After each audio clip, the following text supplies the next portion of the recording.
Good evening, everyone. You're listening to the Mothman-podcast. We have a special guest with us tonight for Halloween. You all know him and love him. Please help me welcome Frankenstein.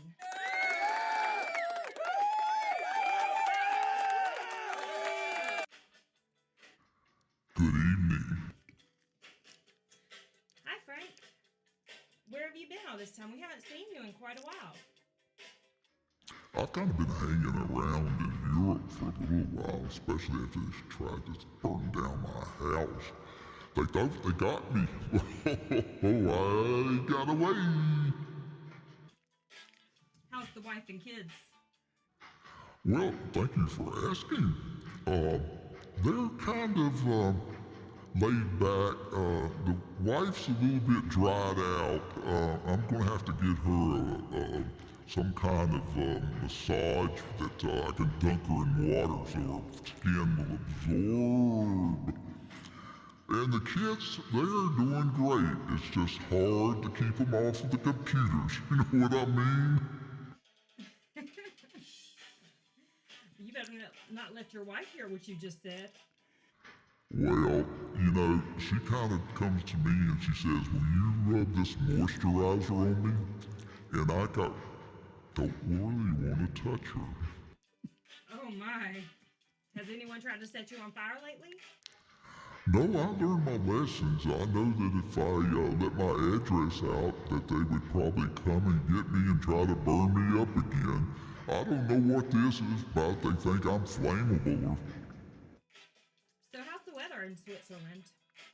Well, I kind of left Switzerland. I kind of went through Germany and on up to Egypt and kind of hopped on a ship that was bringing back some artifacts. And I just laid real still with the family, and they thought they were bringing back pieces of the ancient Egyptians.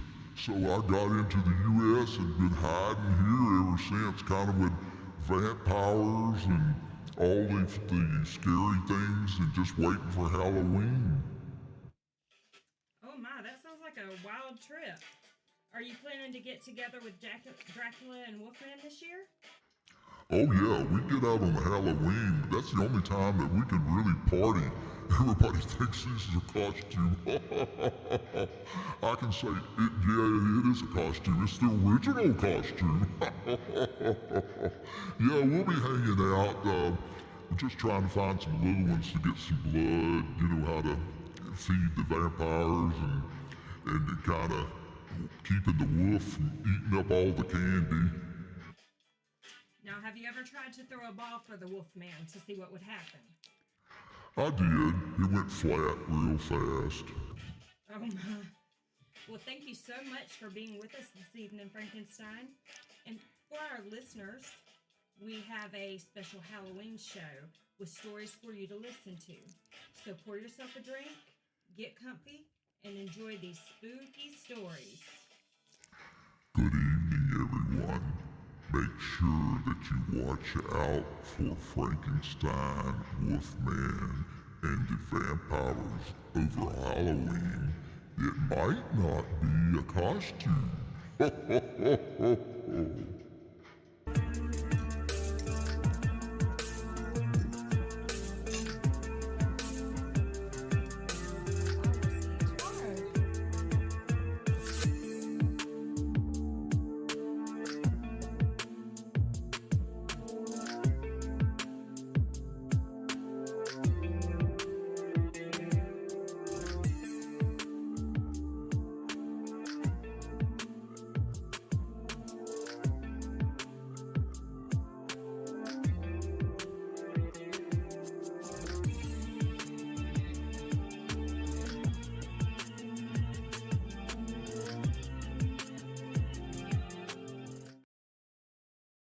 And now,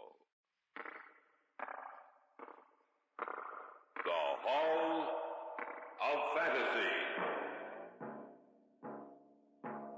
Welcome to the Hall of Fantasy. Welcome to the series of radio dramas dedicated to the supernatural, the unusual, and the unknown. Come with me, my friends. We shall descend to the world of the unknown and forbidden, down to the depths where the veil of time is is lifted, and the supernatural reigns as king. Come with me and listen to the tale of the Shadow People. Elaine, have you seen anything else since you spoke to me last? No, I haven't. Ever since Mother died, nothing's happened. Well, I only hope that... It came from upstairs. Come on.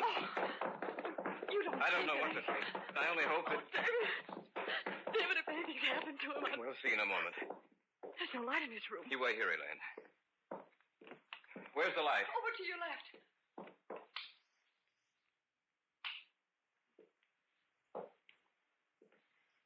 David, what's wrong? Why didn't you leave the light on? Your father's dead, Elaine.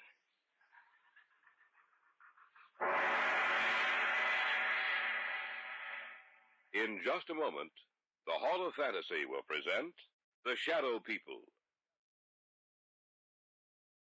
And now for our story.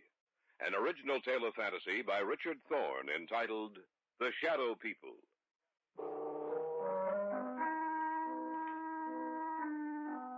Somewhere along the line of your life, you've met them. You have come in contact with the Shadow People. When did we first discuss it? Oh, yes, Brian and Elaine and I. It was in my apartment. There was only one light on in the entire place. What's wrong? Elaine, what's the matter? Oh, it's silly, I know, but I thought I saw something in that doorway over there. Where? Over there, right over there. Where are you going, David? Over to that archway, just to let you know that nothing's here. Huh. You see, Elaine, nothing's wrong, nothing at all. Are you satisfied that there's no one else here but us?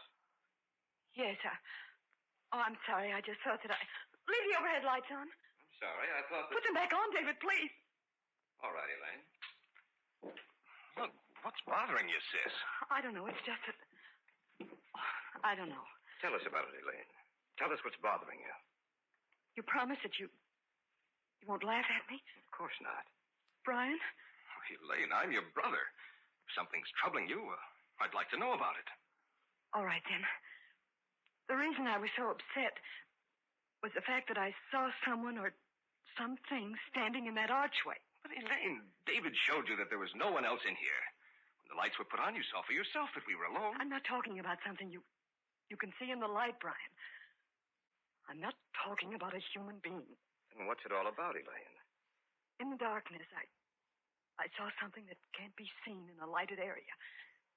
And I've seen it several times before. You're sure you're not imagining this, Elaine? Oh, I don't have that good an imagination, Brian. How long have you seen this thing, Elaine? Well, it started about 6 weeks ago. You were in Detroit on business, Brian. Mom and Dad were on vacation. I was in the house by myself, in the library. There was only one light on. I sat in the chair beneath it, reading. Several times I thought that something was watching me. I felt there was someone in the room with me, standing right in back of me. Every so often I'd glance back over my shoulder, but there seemed to be nothing there. And then I thought I heard someone whispering. I wasn't sure, but when I heard it again, I got up and I looked all over the house. Oh, I'm not easily frightened, you know that, but out in the hallway, it was almost entirely black. Luckily, I was near a light switch. I looked back over my shoulder, and I saw this huge, hulking shape for the first time. And I heard a voice. Or rather, the whisper of a voice. I couldn't distinguish the words, but that dark shape seemed to be moving towards me. My hand was on the light switch, and I turned it on. In a minute, the light flooded the hallway. The shape was gone. There was nothing there. I was alone again. As long as there's light, I know it can't hurt me. I know it can't reach me. You might have imagined it, you know. Of course, that's possible, but I'm sure I didn't. It was so real. So real, that shape in the darkness. It was the very essence of evil itself.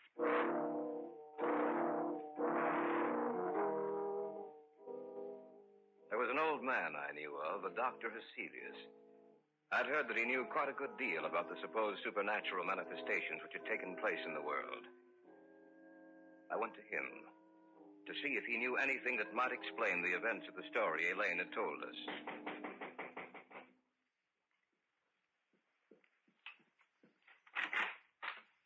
Yes, my good sir.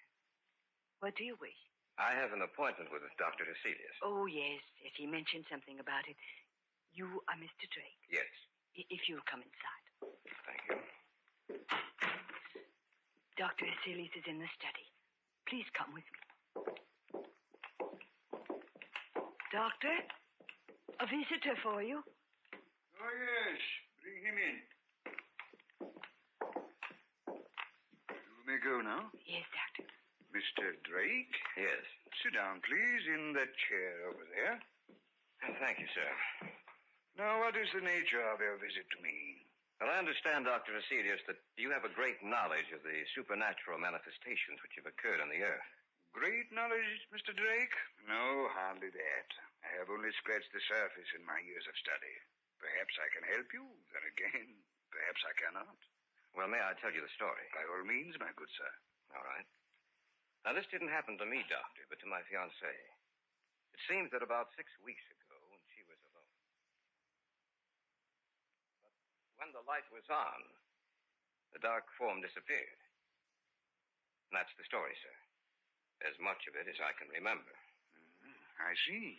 It's a strange tale you tell. I'm fully aware of that, Dr. Heselius. You say she seemed to hear whispered voices? Yes, that's what she says. I see. A moment, please. I have a book in my files. Oh, yes. Here it is. This is the one. Yes. Perhaps I may be able to help you after all. Let me see. This is a very ancient book, Mr. Drake. I seem to remember... Yes. Here is an account of a happening such as you relate. And we shall live on the earth, and they shall not see us. Yes, it has been foretold by the ruler of the darkness. They who live by day, retire to sleep by night, shall never know that we walk with them, that we watch them, that we wait for our chance. Only in the night will they see us, for in the daylight we are not seen. Only in the night, when the darkness grows together and the forms of the shadow people are shaped from the blackness, they will know us. Then they will know that we are their companions, for we are the shadow people. I knew I had read something similar to the story you have told me, Mr. Drake. Dr. Heselius, what can we do? Well, give me a little time. Let me see if I can find any more references to these people of the darkness. One more thing, Mr. Drake. Yes. Be sure that your fiancée is never left alone at night. Be sure that there is some living thing, animal or human, which accompanies her every second of the night. For she is in danger, Mr. Drake. A terrible danger.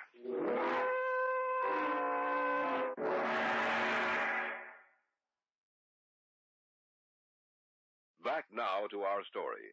An original tale of fantasy by Richard Thorne entitled The Shadow People.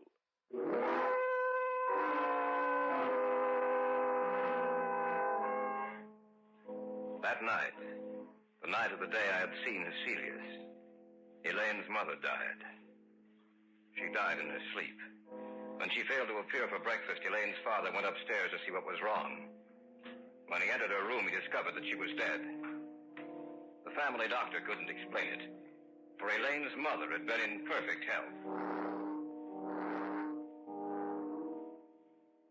A few weeks later, I was out at the house spending a weekend with them.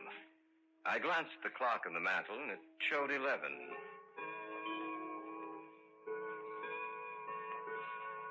I can't understand why Brian hasn't returned from town. Well, he said he had some extra work to catch up on. He told me this morning that he might be late. 11 o'clock. I'm going upstairs. Glad you came out, David. Good seeing you again. It's a pleasure to be here, sir. Well, don't stay up too late. See you both in the morning. Good night. Night, Dad. Good night, Mr. Davis. He isn't the same, David. Ever since Mother died, he hasn't been the same. I didn't realize that until tonight. He's changed. I only hope that he'll start living again. Ever since she died, it seems that a part of him died with her. Elaine, have you seen anything else since you spoke to me last? No, I haven't. Ever since Mother died, nothing's happened. Well, I only hope. What's that? Came from upstairs. Come on. You don't think... I don't know what to think. I only hope that... David, if anything's happened to it... We'll see in a moment. There's no light in his room. You wait here, Elaine. Where's the light? Over to your left.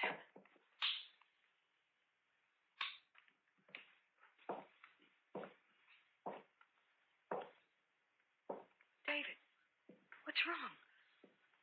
Why didn't you leave the light on? Your father's dead, Elaine.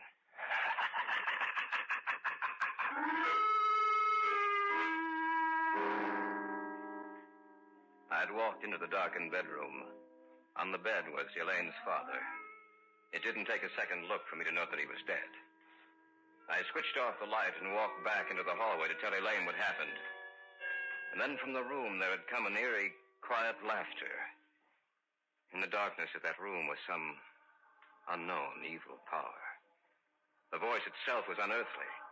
There was no substance to it. It sounded as if it came from the darkness itself. No. No, I don't believe you. It's the truth, Elaine. There's nothing more I can do. We'll have to notify the police. Tell me it's not the truth, David. Tell me it's not true. I'm sorry, Elaine. I wish I could. Your father's dead.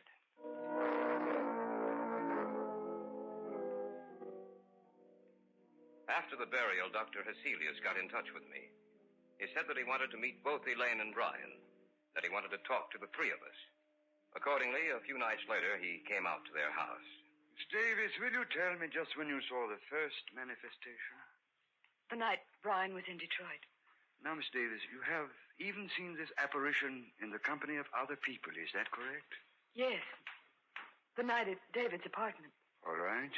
Now I'll tell you what I think. You are in deadly danger, Miss Davis. These beings want to claim you. So far, they have had no success. Only in the darkness do they have power. Little by little, step by step, they have been removing the obstacles in their way to reaching you. First your mother, and then your father, Miss Davis. Both died in the same fashion. In the darkness, death struck at them. Now tell me, do you feel their presence here in this room as I talk to you? Yes. Turn out the lights, Brian. Stand by the switch, if you please, Brian. If anything happens, turn the lights back on. All right. Dr. Heselius, I don't... Do you want me to continue working with you? Yes, sir. All right, then. Brian, turn off the lights. Yes, Doctor. The room now is in darkness, Miss Davis. Do you feel or see anything? No, Yes. Yes, I do. Do you see anything? Yes. Doctor, I don't... Be quiet, you fool. I know what I'm doing. In front of me.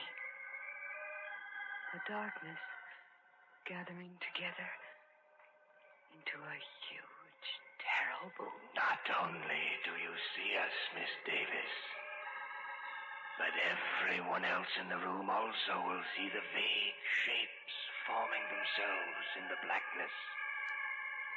We do not want you, Dr. Heselius. The girl we want. We advise you to drop this case. You'll only bring down the wrath of the shadow people upon your head. The girl. We want the girl. Do not stop us. Let us take her now. Turn on the light. They're gone. Miss Davis, are you all right? Yes. Yes, I am. Just as she said. The darkness. I saw it form into something, too. So did I. What are we going to do, Dr. Heselius? At the present moment, I don't know. But this much I do know. You must leave this house immediately. You must try to get out of their reach. I don't know if that is possible. I hope it is. I shall have to return to my home. I must learn if there is some manner by which we can defeat these creatures. For the moment, leave this house. Dispose of it in any manner you may see fit, but leave this house.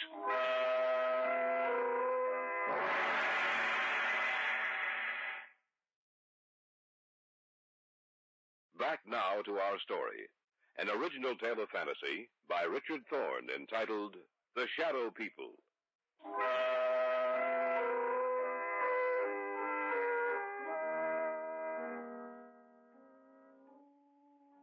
We spent the night in my apartment, the three of us. The following day, Brian and Elaine made arrangements to dispose of the house.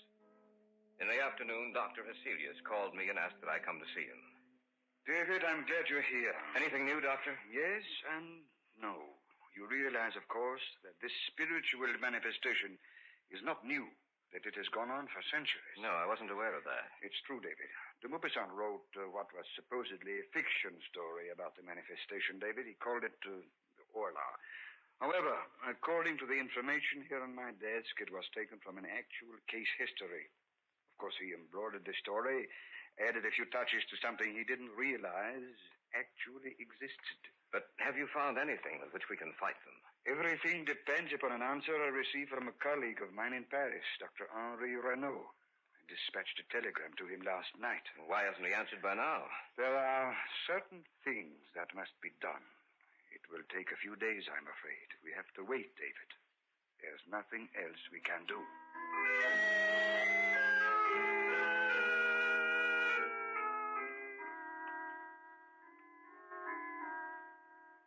In the next few days, the house was sold, and Brian and Elaine moved into a newer, more modern home a few miles from my apartment. Cecilia said it might take a few days for them to build up their power.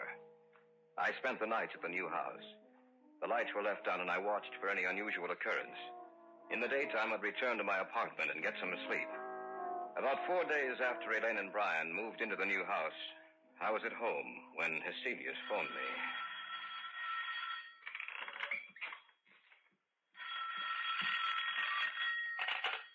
Hello?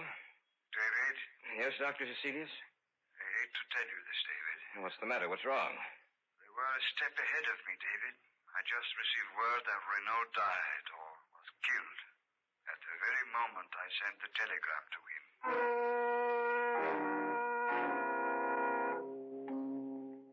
Step by step, they had outwitted us. For they had anticipated every move we'd make. Even Dr. Heselius was at a loss as to what to do. He agreed to meet me at the Davis house. What did you want to see us about, Dr. Heselius? Did you find out anything more? I'm sorry to say that I haven't. At the moment, I'm at a complete loss. I don't know what to do. But what did you want to see us about this evening? Merely to check, to see if anything else has happened. Miss Davis, have you seen or heard anything? Not in the house, only in my dreams. Your dreams? Yes. When I go to sleep at night, in my dreams, in the darkness, I see them. And it's grown worse, much worse. I was hoping that it would not have progressed so far. There has been no disturbance in this house, but now they disturb your sleep, Miss Davis. Now, you must stay awake for as long as you can. I want the three of you to move into my house. Perhaps that will give you more protection.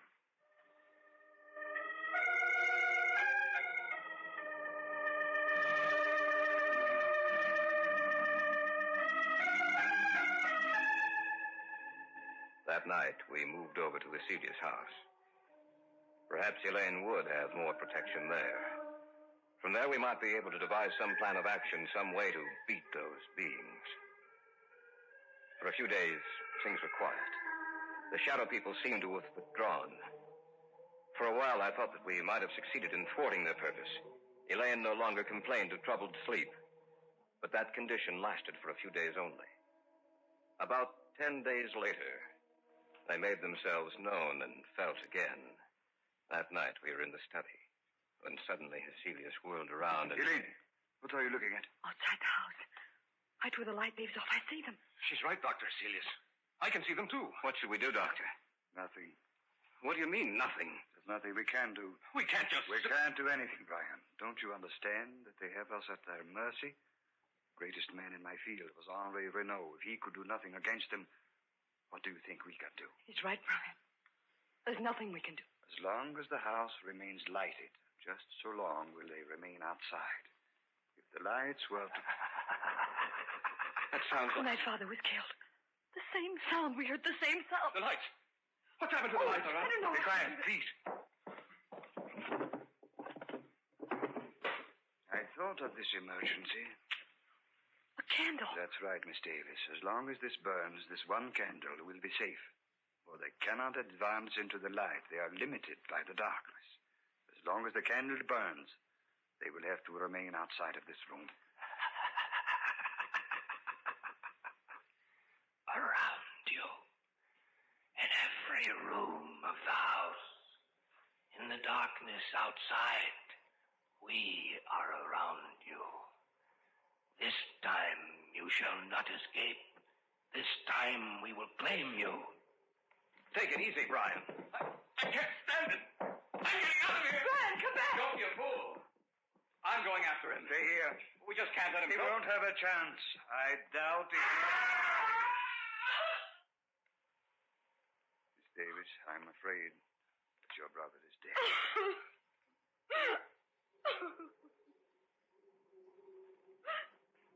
The wind, Doctor. Listen to the wind. I know. Yes, Doctor. Listen to the wind. You must realize by now that the three of you haven't a chance. You must know in your minds that we can destroy you at any moment we desire. But, Dr. Heselius, you may still save your own life. Let the others go. Give them to us. No. No, you will have to take all of us.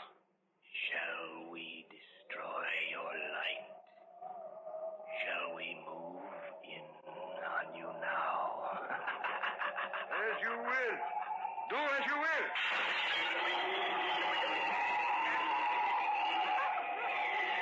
Sorry, David. The candle is out.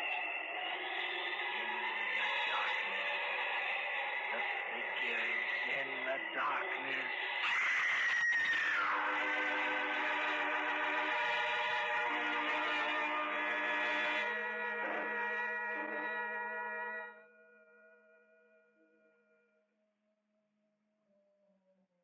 We warned you, Heselius. You and the others are dead now. And we shall live on the earth. And man in the day shall not see us. They will know that we wait for our chance. That we walk with them. Only in the night, when the darkness grows together, and the forms of the shadow people are shaped from the blackness, will they see us. Then they will know that we are their companions. Look next to you. There, in the shadows.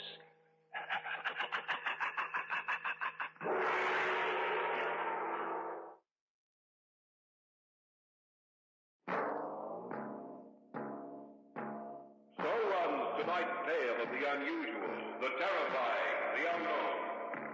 Join us again when next we journey down the corridors of the Hall of Fantasy to hear another strange tale of the supernatural.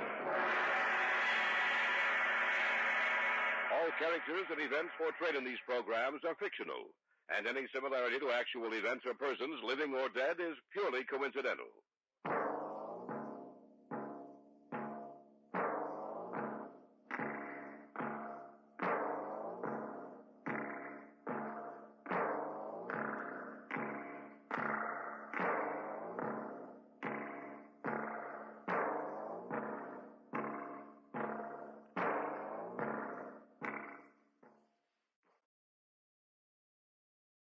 And so it is with the doctor-prescribed death and Bela Lugosi's performance. We again hope to keep you in suspense. Professor Antonio Basile has a theory, but let him tell you about it. As a psychologist, I have worked out a theory. A theory I know to be sound. I contend that a person who has decided to kill himself can very easily be turned from this desire to the desire of taking the life of another. I can prove my theory. And if necessary, that is exactly what I will do.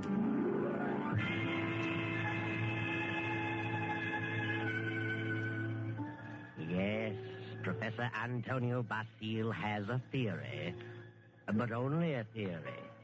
And he's worried about what his publisher will say, so he visits the editor, whose name is Hellman. Hellman finishes the manuscript and tosses it on the desk. Professor Basile leans forward eagerly and...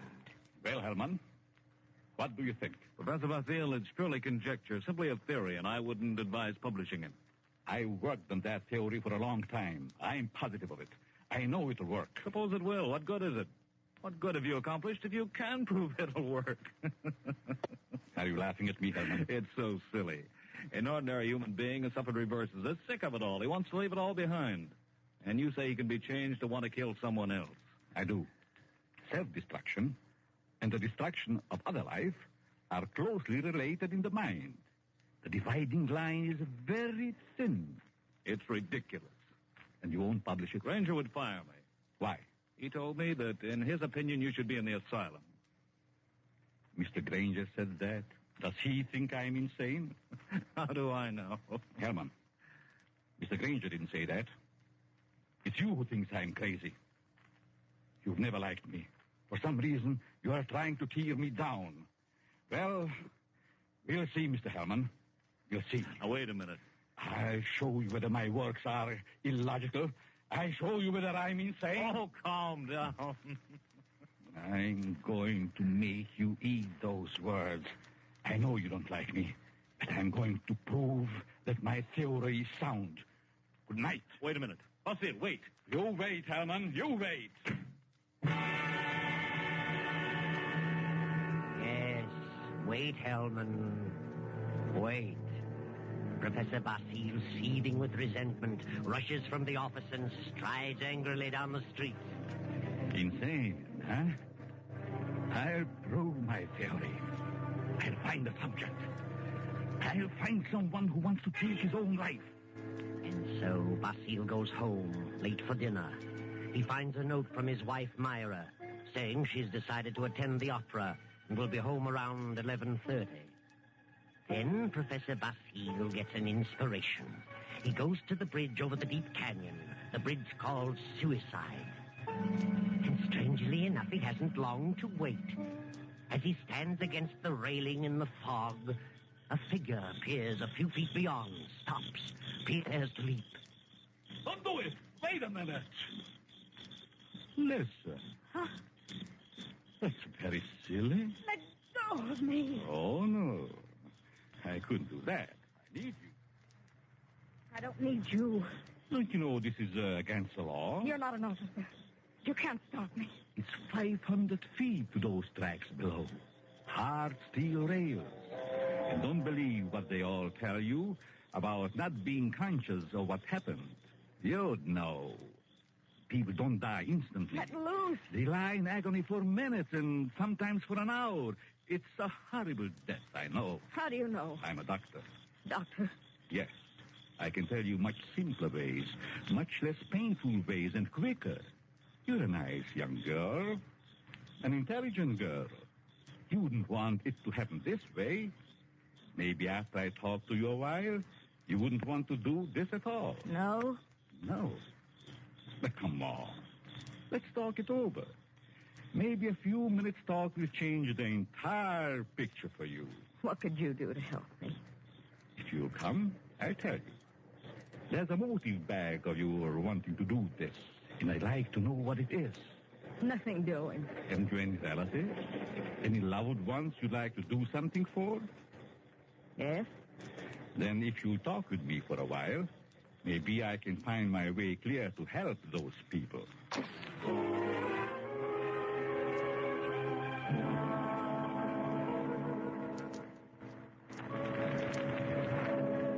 Well, here we are. Come in, please. Well, what do you want to know? And sit down first. Are you hungry? No, I'm not that broke. It isn't poverty. I knew that.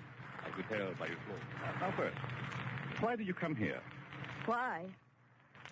Why, because you talked me into it. I see. You're not afraid of me? Afraid? In my frame of mind. What could I lose? Suppose I told you that I really brought you here to kill you. kill me. You know, you're a very pretty girl, don't you? Yeah. That doesn't always mean so much. The right man, it might. That's what I thought. But I found out it didn't mean a thing. Ah. Then it was because of a man. I knew it. Really? How did you guess? I'm a student of psychology. I'm Professor Antonio Basil. I see. And you want to know what makes me tick? You want to know the reason behind my action tonight? That's right. I would like to know what happened to make you want to kill yourself. Suicide is a mental aberration. Yeah? I'd like to know what preceded the decision to destroy yourself and what you thought about until the moment I stopped you on the bridge. What good will that do me? You said you weren't broke, but you also said you had some loved ones you'd like to do something for. I meant I wasn't broke to the point of being hungry. I have a few dollars. But you suggested help for someone in larger terms. Yes, I did. Who is the loved one? My mother? You are her only means of support? Yes. And you intend to kill yourself? Yes. That's being selfish, isn't it? Selfish? Yes. You are concentrating solely on self. You think so? What else? The first law of human nature is self-preservation, right? I suppose so. The second law is the preservation of family. Yeah? So you decide to deny the first law and destroy yourself.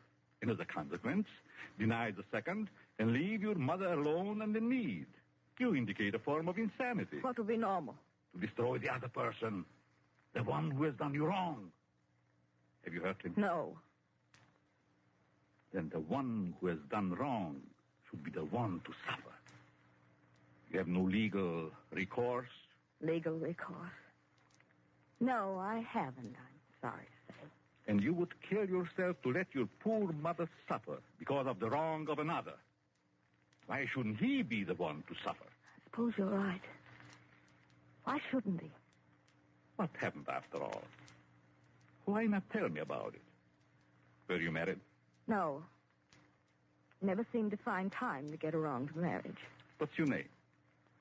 Gladys. Gladys Tanner. How long had you known him? Almost 4 years. And you always thought he meant to marry you? Yes. Until 3 weeks ago. Yes? On July 1st, he had to leave town for a week on business. Said he was going to Kansas City. When he came back, he seemed to be too busy to see me. Then a week ago, I found a snapshot along with several others in his desk in his home. May I see it? Certainly. It's a picture of him and another woman. But the picture was not taken in Kansas City. It was? No. It was taken on the beach at Atlantic City. And it's dated by the finisher, July 3rd. Since he returned, he's refused to see me. Yesterday, he finally said he didn't care to see me anymore. That I'd better forget him. But it isn't so easy as that, is it? No. I figured I'd done something. And blame myself. Do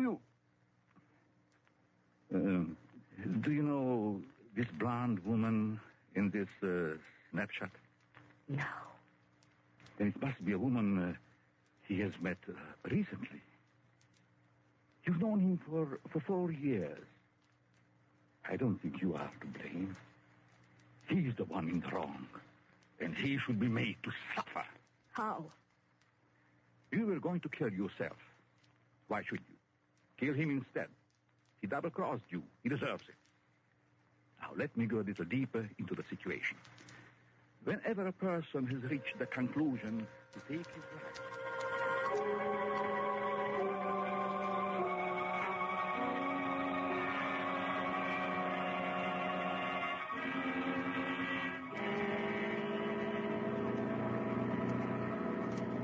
you are sure you have made up your mind, Miss Tanner? Positive. Now, if you're careful, you won't be caught. No. But whether you are or not, I'm giving you this check for $1,000 made out to cash to be sent to your mother only after the man is dead. Write his name on this pad. There you are. I will know what has happened by the newspapers. Now, you will be told payment until I learn that you have gone through with it. It'll happen tonight. Very well. You are sure? You are determined? Absolutely. Nothing could stop me. Very good. But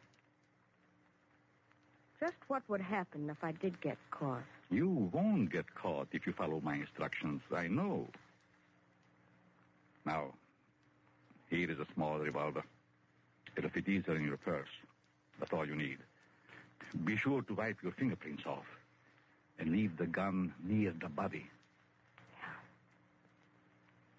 Well, goodbye, Dr. Basile. Goodbye, Gladys, and good luck.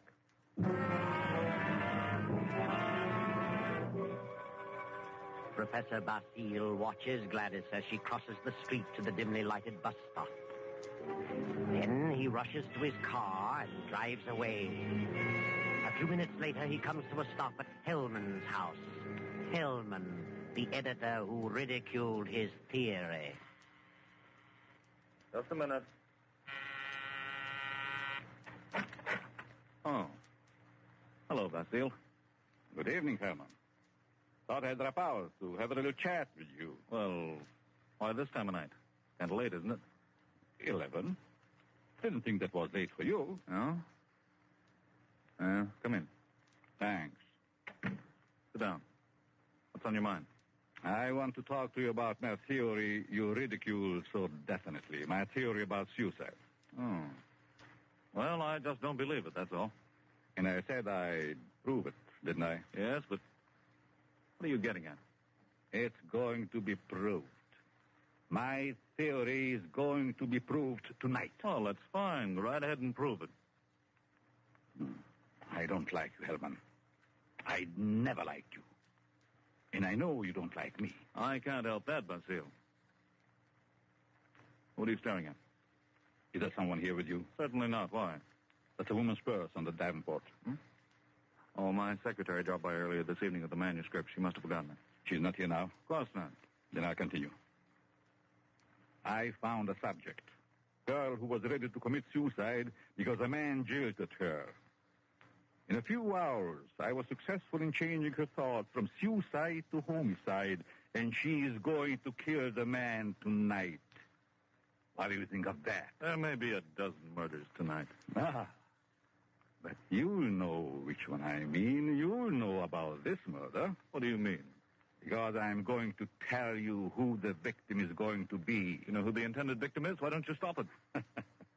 You're insane, Basile. Hopelessly insane. You think so, Herman? The whole idea is mad. Too utterly ridiculous for words. No sane man would ever think of such a useless, senseless idea. And for heaven's sake, stop laughing. I'm thinking about the victim when he learned. Who is the victim? Martin Hellman. Me? Yes, you. I don't believe you. You will this time. Who is this girl? I know no girl who'd want to kill me. This one does. Now. Oh, nonsense. However, I wouldn't put it past you to hire someone to do something like this. No, this girl is no fake. This girl is serious, deadly serious. You probably hypnotized some poor woman, figuring she'd never remember what happened. Oh, Hellman, you underestimate me. Maybe I do underestimate your evil mind. But believe Put up me... your hands, Hellman. Get away from the desk. I'll just take care of that gun, Hellman. That's better. Well, since when did you start carrying a gun, Basile? A gun? Don't be silly. This isn't a gun in my pocket. It's just my pride. See? Well, what do you hear, Herman? Nothing. Oh, yes, you do. I heard it, too. A sound on the porch. I leave now. The back way. I put your gun in the kitchen. And I'll be very careful to remove all my fingerprints. You insane fool. Oh, fancy you. You, Hellman, you are going to help prove my theory. Good night, Hellman. Crazy devil. I'll have him locked up before he gets across town. Good evening, Mr. Hellman. Huh?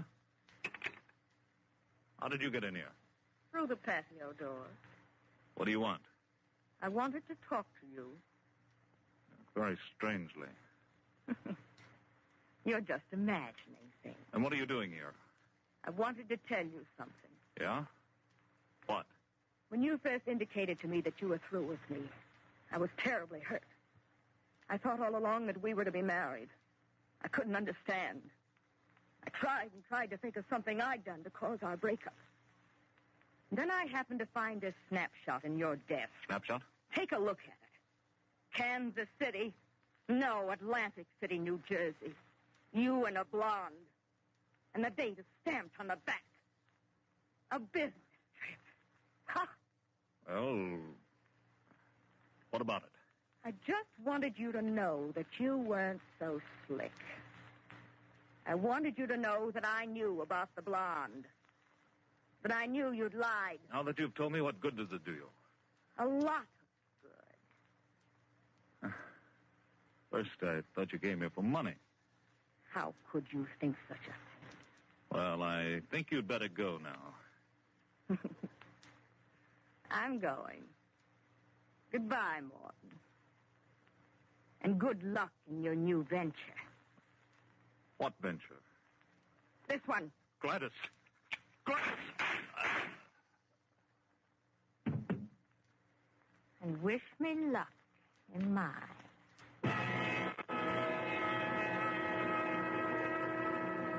Gladys stands staring a moment at the body of Hellman, then wipes off the gun, drops it to the floor, takes the professor's check from her purse, steps to Hellman's desk and writes a note. Then she puts the note in an envelope with the check, addresses it, stamps it, turns out the lights, and steps out into the dark street. At the corner, she drops the envelope in the mailbox and disappears. Professor Basile heard the shots. His theory worked. Hellman will torment him no more. The perfect crime. So he can go home to his wife now and go to sleep. Myra. Myra. Huh? What? Oh, Antonio. What are you doing asleep on the Davenport? Do you know what time it is? It must be after midnight. I've been waiting for you. How was opera? Oh, fair. Nothing to brag about. Who sang the lead? Bill Chiari. He wasn't very good. Belgatti. Mm-hmm. He's a poor old fellow. Othello? I thought they were doing Ida tonight. No, they switched because someone was ill. Oh, I just as soon have stayed home. Have a nice cup, Myra? No, thanks. I'm tired. I think I'll go to bed. I belong presently. Good night.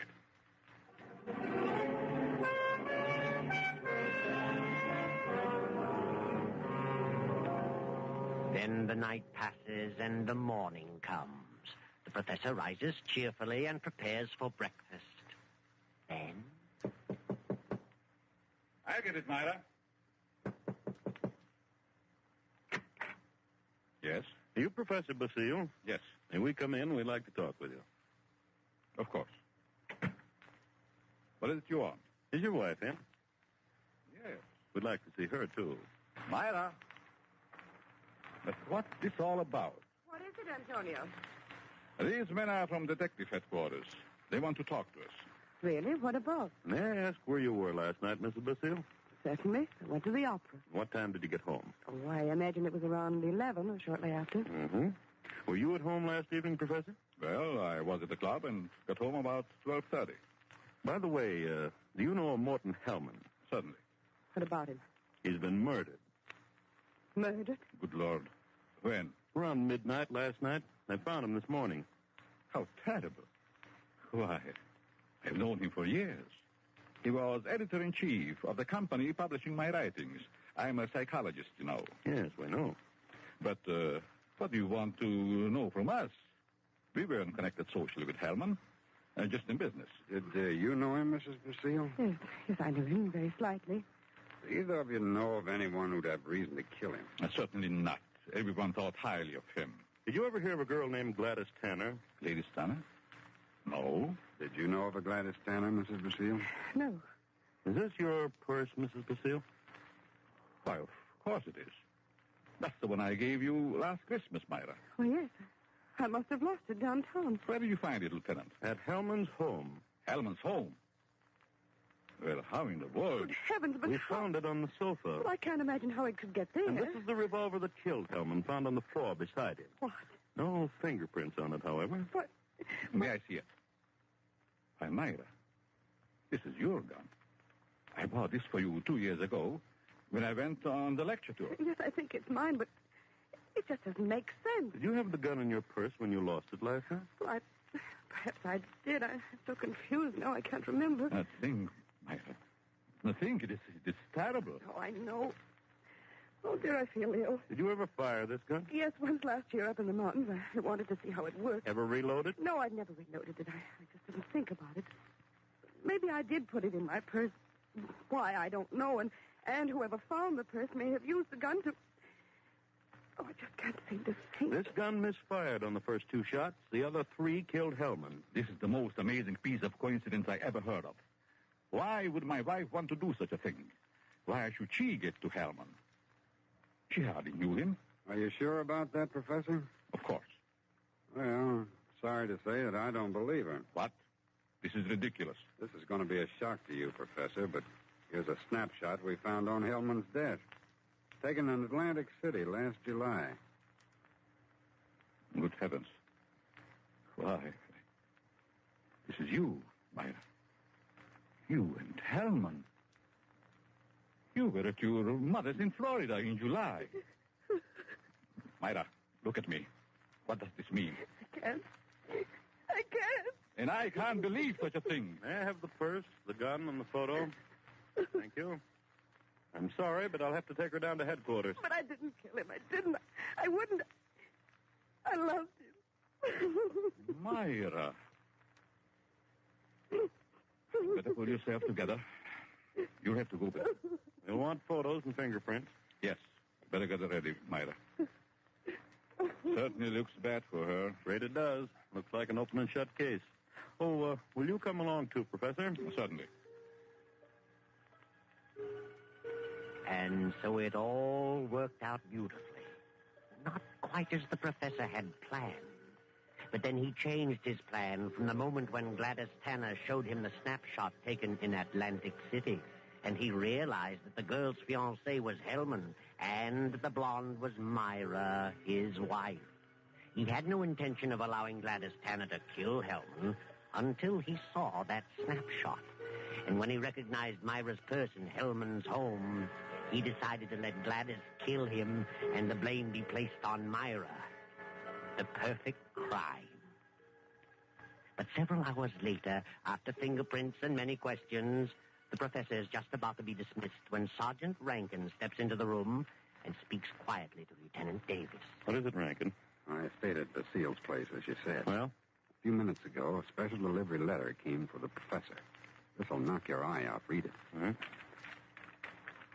Well, fits perfectly with the writing we were trying to make out on Hellman's desk blotter. Professor, here's a letter sent special delivery to you a few minutes ago, postmarked last night. Read it.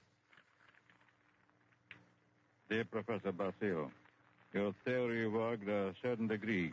You convinced me I should kill him.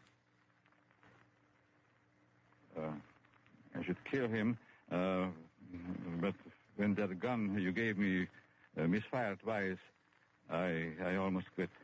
Go ahead, Professor. Read on. Then as I looked at him on the floor, the feeling of self-destruction came back.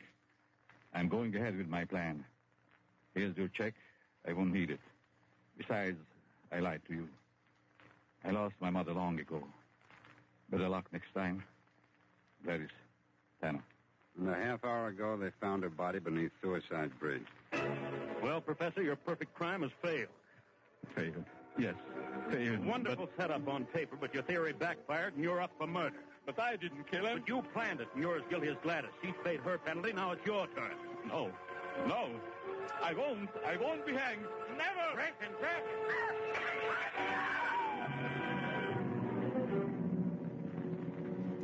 And now the doctor lies on the sidewalk 17 stories below. His entire theory worked in reverse.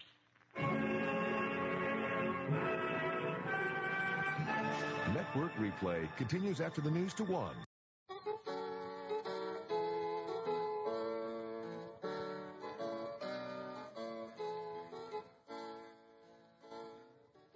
Everyone who has traveled over eastern England knows the smaller country houses with which it is studded. The rather dank buildings, usually in the Italian style, surrounded with parks of some 80 to 100 acres. I have to tell you of a curious series of events which happened in such a house. It is Castringham Hall in Suffolk. I think a good deal has been done to the building since the period of my story.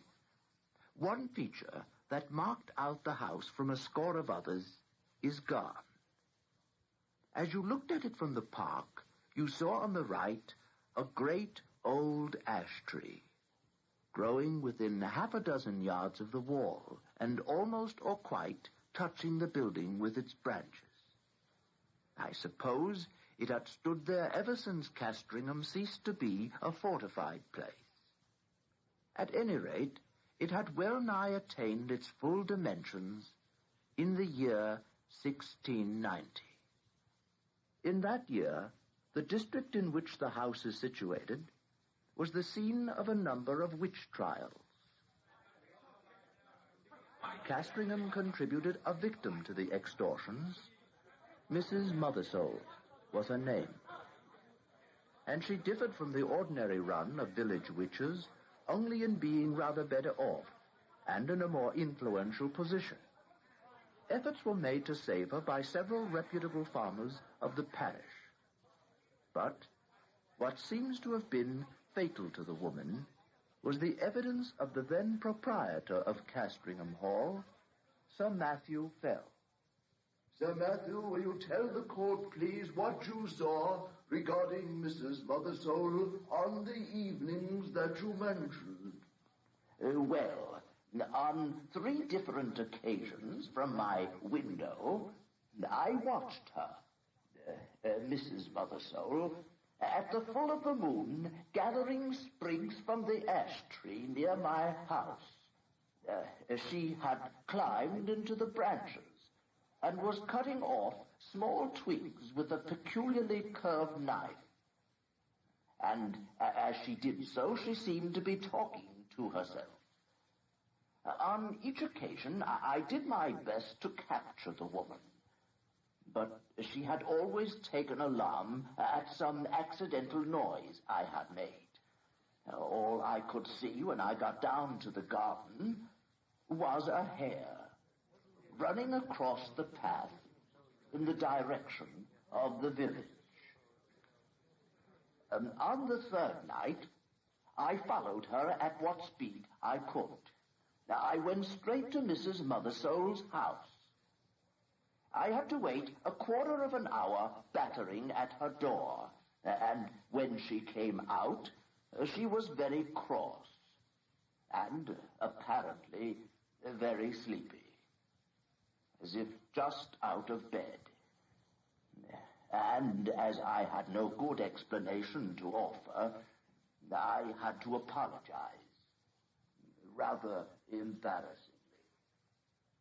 Mainly on this evidence, though there was much more of a less striking and unusual kind from other parishioners, Mrs. Mothersole was found guilty and condemned to die. She was hanged a week after the trial with 5 or 6 more unhappy creatures. The other victims were apathetic or broken down with misery. But Mrs. Mothersole was, as in life so in death, of a very different temper. Oh, her poisonous rage did so work upon the bystanders, yea, even upon the hangman, that it was constantly affirmed of all that saw her that she presented the very living aspect of a mad devil. Yet she offered no resistance to the officers of the law. Only she looked upon those that laid hands upon her with so direful and venomous an aspect.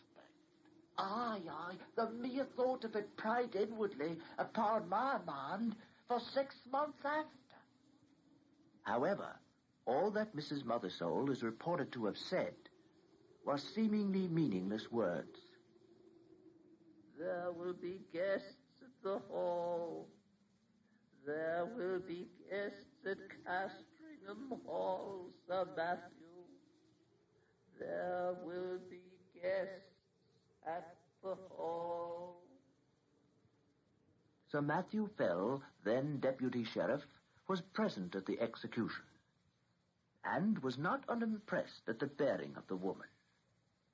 He shared certain misgivings over the whole business with the vicar of his parish as they rode from the scene of the gallows. I'll say it again, Mr. Crome. My evidence at the trial was not given willingly. I'm not at all specially infected with the witch-finding mania. But I declare that I could not give any other account of the matter than what I had given. And I could not possibly have been mistaken in what I saw. But the whole transaction has been repugnant to me. Now, I am a man who likes to be on pleasant terms with those about me. Yes, those are my sentiments, Mr. Crome.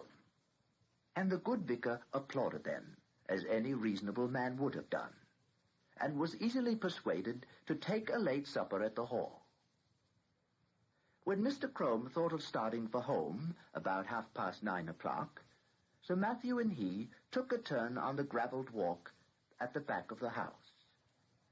They were in sight of the ash tree, which I described as growing near the windows of the building, when Sir Matthew stopped. Mr. Crome, look there a moment. Where, Sir Matthew?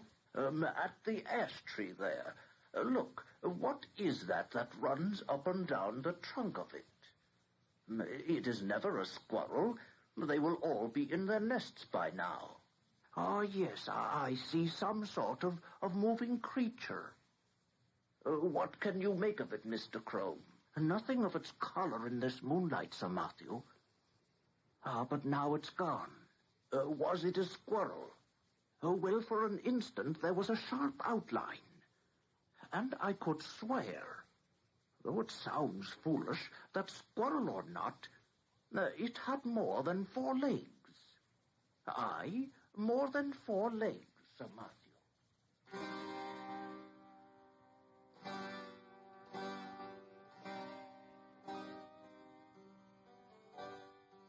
Next day, Sir Matthew Fell was not downstairs at 6 in the morning, as was his custom, nor at 7, nor yet at 8.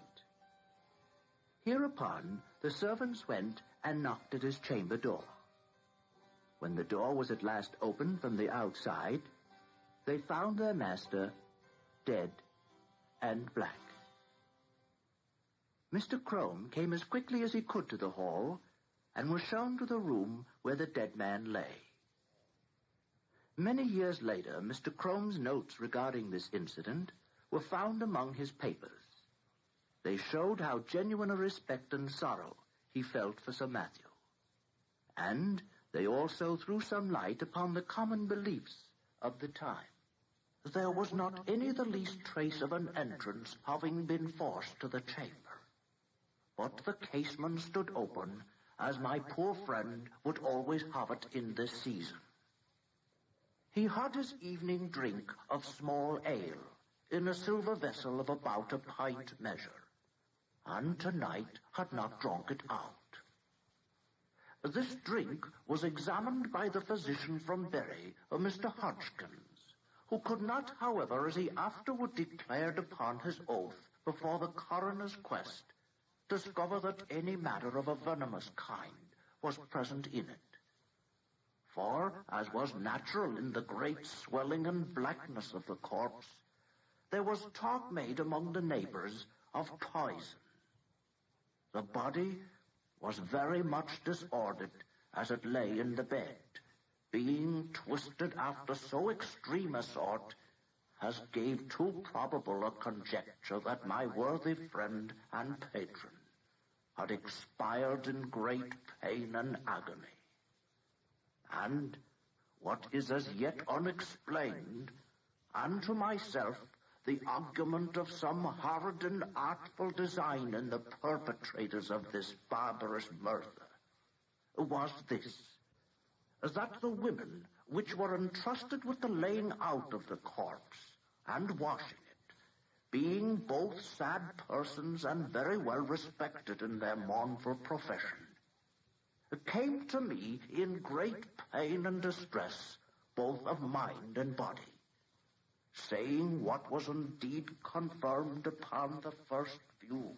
We had no sooner touched the breast of the corpse with our naked hands than we felt a violent smart and aching in our palms. Aye, and the swelling, the swelling from the palms to the elbows, so immoderately. The pain still continuing that for many weeks afterwards we were forced to lay by the exercise of our calling. And yet no mark to be seen on the skin. No mark seen on the skin. Upon hearing this, I sent for the physician, and we made as careful a proof as we were able, by the help of a small magnifying lens, of the condition of the skin on this part of the body. But we could not detect any matter of importance beyond a couple of small punctures or pricks, which we then concluded were the spots by which the poison might be introduced, remembering that ring of Pope Borgia, with other known specimens of the horrid art of the Italian poisoners of the last age. So much is to be said of the symptoms seen on the corpse. As to what I am to add, it is merely my own experiment, and to be left to posterity to judge whether there be anything of value therein. There was on the table by the bedside a Bible of the small size in which my friend used nightly and upon his first rising to read a set portion. And I, taking it up, not without a tear duly paid to him, it came into my thoughts to make trial of that old and by many accounted superstitious practice of drawing the swords. I must needs admit that by my trial not much assistance was afforded me. Yet, as the cause and origin of these dreadful events may hereafter be searched out, I set down the results. In the case, it may be found that they pointed the true quarter of the mischief to a quicker intelligence than my own. I made then 3 trials, opening the book and placing my finger upon certain words, which gave in the first these words from St. Luke, chapter 13, verse 7. Cut it down.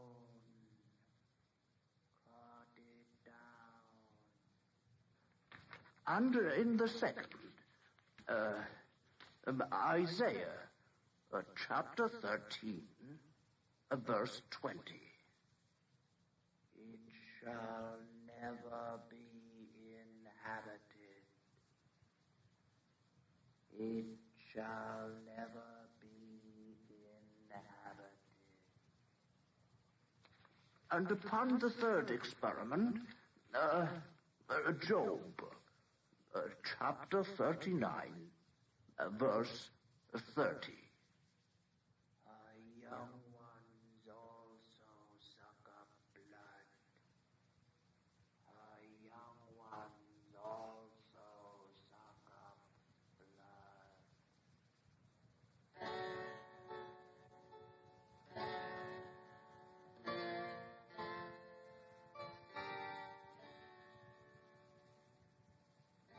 This is all that need be quoted from Mr. Crome's paper.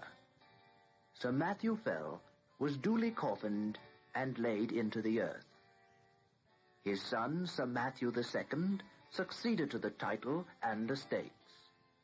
It is to be mentioned, though the fact is not surprising, that the new baronet did not occupy the room in which his father had died, nor, indeed, was it slept in by anyone but an occasional visitor during the whole of his occupation. He died in 1735, and I do not find that anything particular marked his reign, save a curiously constant mortality among his cattle and livestock in general, which showed a tendency to increase as time went on. The second Sir Matthew was duly succeeded by his son, Sir Richard. It was in his time that the great family pew was built out on the north side of the parish church. So large were the squire's ideas that several of the graves on that unhallowed side of the building had to be disturbed to satisfy his requirements. Among them was that of Mrs. Mothersole. A certain amount of interest was excited in the village when it was known that the famous witch, still remembered by a few, was to be exhumed. And the feeling of surprise, and indeed disquiet, was very strong when it was found that though her coffin was fairly sound and unbroken, there was no trace whatever inside of it of body, bones, or dust. One morning, it was in 1754, Sir Richard woke after a night of discomfort. Mrs. Chiddock, I can certainly not sleep in that room again. Oh, sir? The chimney smoked persistently, yet it was so cold that the fire had to be kept up.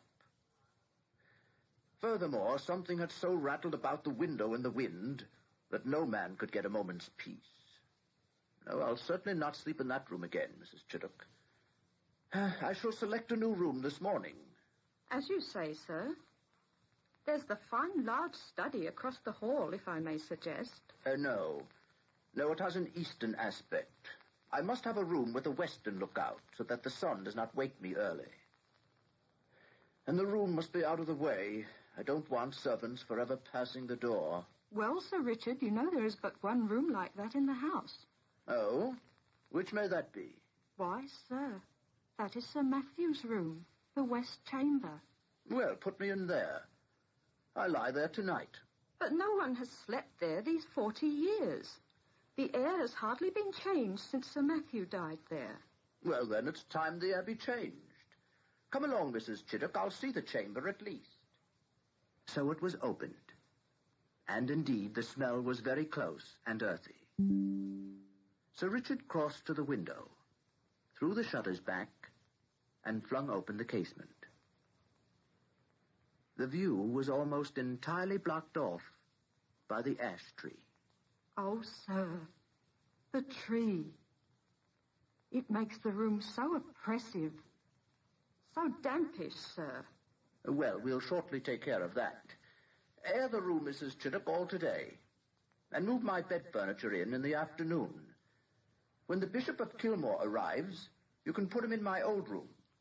But, sir, there's a fearfulness about this room. It's the very room... Yes, it is here my grandfather died. Make no difficulties about it, Mrs. Chiddock. I do not wish to listen to any more. Be about the airing. Be about the airing. In the afternoon, the Bishop of Kilmore arrived. He had risked the approaching storm in order to have an hour with Sir Richard before the arrival of the other guests. The bishop had brought with him a manuscript, come upon while exploring the papers and other remains of the once vicar of Castringham. And, for the first time, Sir Richard was confronted with the enigmatical Sortes Biblicae of Mr. Crome, which you have already heard. They amused him a great deal. Well, my grandfather's Bible gave one prudent piece of advice: cut it down. That stands for the ash tree. You may rest assured I shall not neglect it. Such a nest of catarrhs and agues was never seen. I was wondering, sir, your parlor here contains the family books. Ah, yes, I wonder whether the old prophet is there yet. Now, let's see. The Bibles are kept over here. And I know the one, a thick, dumpy... Ah, yes, here it is. Look here. Look here. Sure enough, the inscription's on the flyleaf. To Matthew Fell, from his loving godmother, Anne Aldis. The 2nd of September, 1659. Well, your lordship, it would be no bad plan to test him again, eh? I'll wager we'll get several family names from the chronicles. Let's see now. See, what do we have here? Thou shalt seek me in the morning, and I shall not be. Thou shalt seek me in the morning, and I shall not be. Later came the other guests. Dinner at 5, wine, cards, supper, and dispersal to bed. Next morning, Sir Richard is disinclined to take his gun with the rest. He talks instead with the Bishop of Kilmore. As the two were walking along the terrace and talking over certain alterations and improvements for the house, the bishop suddenly pointed to the window of the west room. You could never get one of my Irish flock to occupy that room, Sir Richard. Ah? Why is that, my lord? It is, in fact, my own room. Well, our Irish peasantry will always have it that it brings the worst of luck to sleep near an ash tree. And your fine growth of ash is not 2 yards from your chamber window. Perhaps it has given you a touch of its quality already. You do not seem, if I may say it, so much the fresher for your night's rest as your friends would like to see you. Yes, that or something else. It has true cost me my sleep from 12 to 4, my lord. But the tree is to come down tomorrow, so I shall not hear much more from it. I applaud your determination. It can hardly be wholesome to have the air you breathe strained, as it were, through all that leafage. Your lordship is right there, I think. But I had not my window open last night. It was rather the noise that went on. No doubt from the twigs sweeping the glass that kept me open-eyed.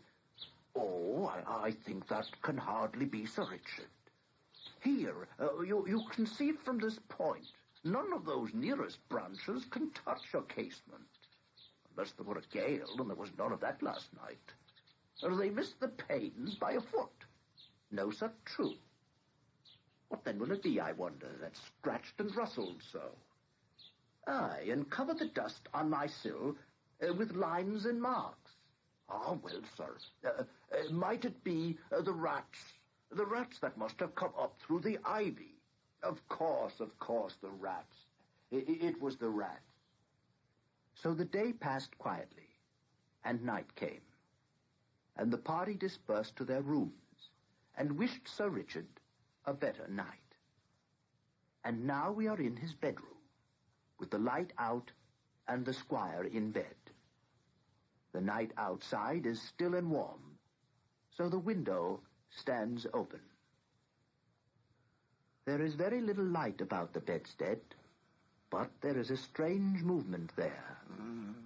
It seems as if Sir Richard were moving his head, rapidly, to and fro, with only the slightest possible sound.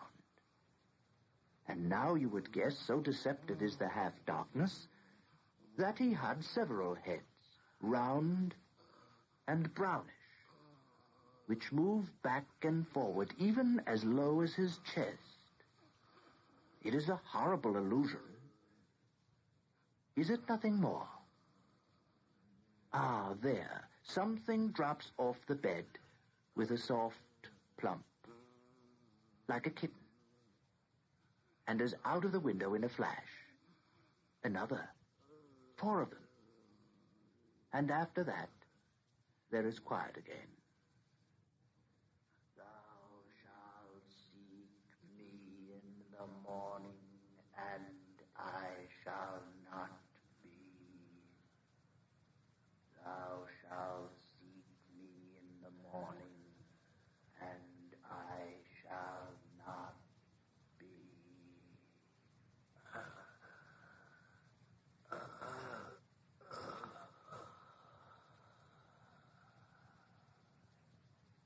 As with Sir Matthew, so with Sir Richard. Dead and black in his bed.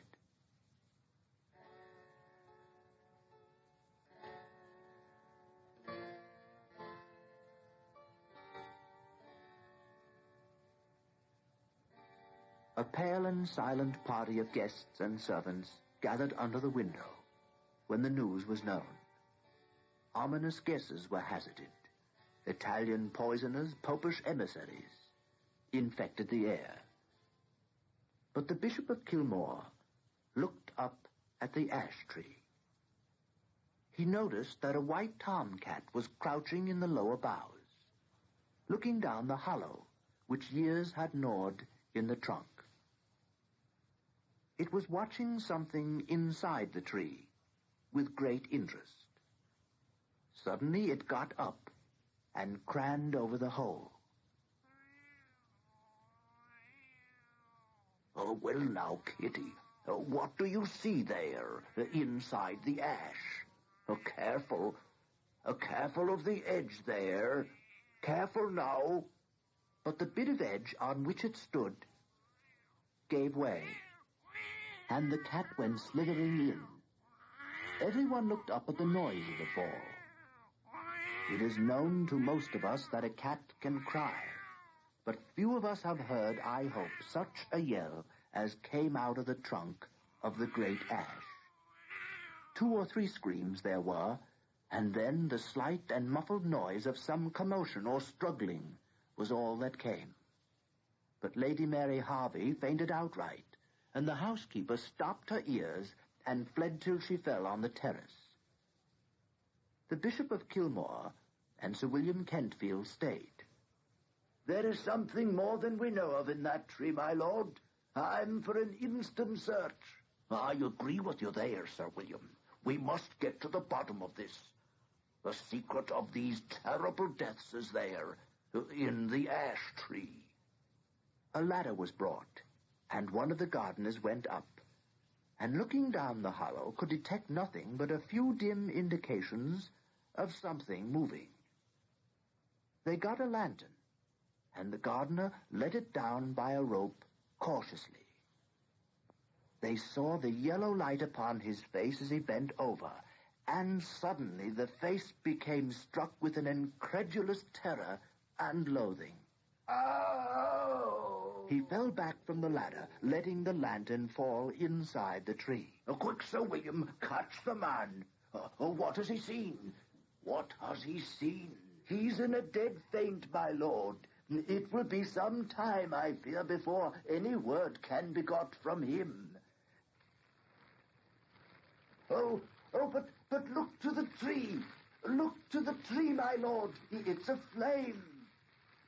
The bystanders made a ring at some yards' distance, and Sir William and the bishop sent men to get what weapons and tools they could, for clearly whatever might be using the tree as its lair would be forced out by the fire. And so it was. First, at the fork, we saw a round body, covered with fire the size of a man's head, appear very suddenly. Then seemed to collapse and fall back. This 5 or 6 times. Then a smaller ball leapt into the air and fell on the grass, where after a moment it lay still. We went as near as we dared to it, and saw. "Look, your lordship. It's an enormous spider. The remains, veinous and seared, of an enormous spider." And as the fire burned, more terrible bodies like that began to break out from the trunk. And it was seen that these were covered with grayish hair. "There will be guests at the hall. There will be guests at Castringham Hall, Sir Matthew. There will be guests at the hall." All that day the ash burned, And until it fell to pieces, the men stood about it and from time to time killed the brutes as they darted out. At last, there was a long interval when none appeared, and we cautiously moved in and examined the roots of the tree.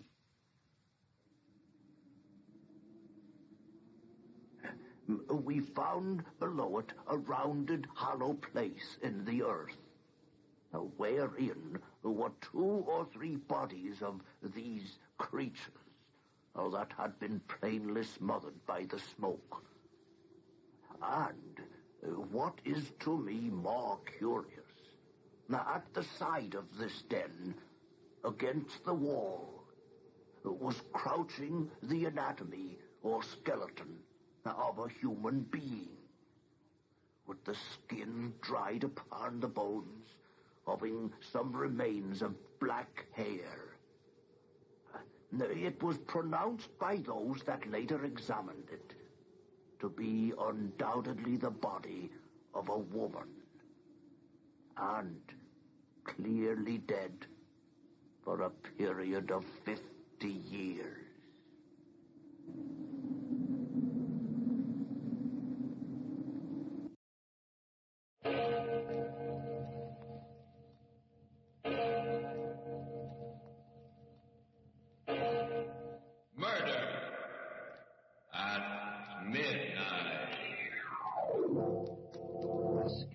This tube was pointing at Matson's body. When the switch went in, there was a whining noise. And then a white light shot out of it. I know you won't believe this. When it hit the body, it went all soft. It was just like the bones had gone out of it. It just went all soft and kind of poured off the chair and onto the floor. Midnight, the witching hour when the night is darkest. Our fears the strongest, and our strength at its lowest ebb. Midnight, when the graves gape open and death strikes. How? You'll learn the answer in just a minute in The Heavy Death.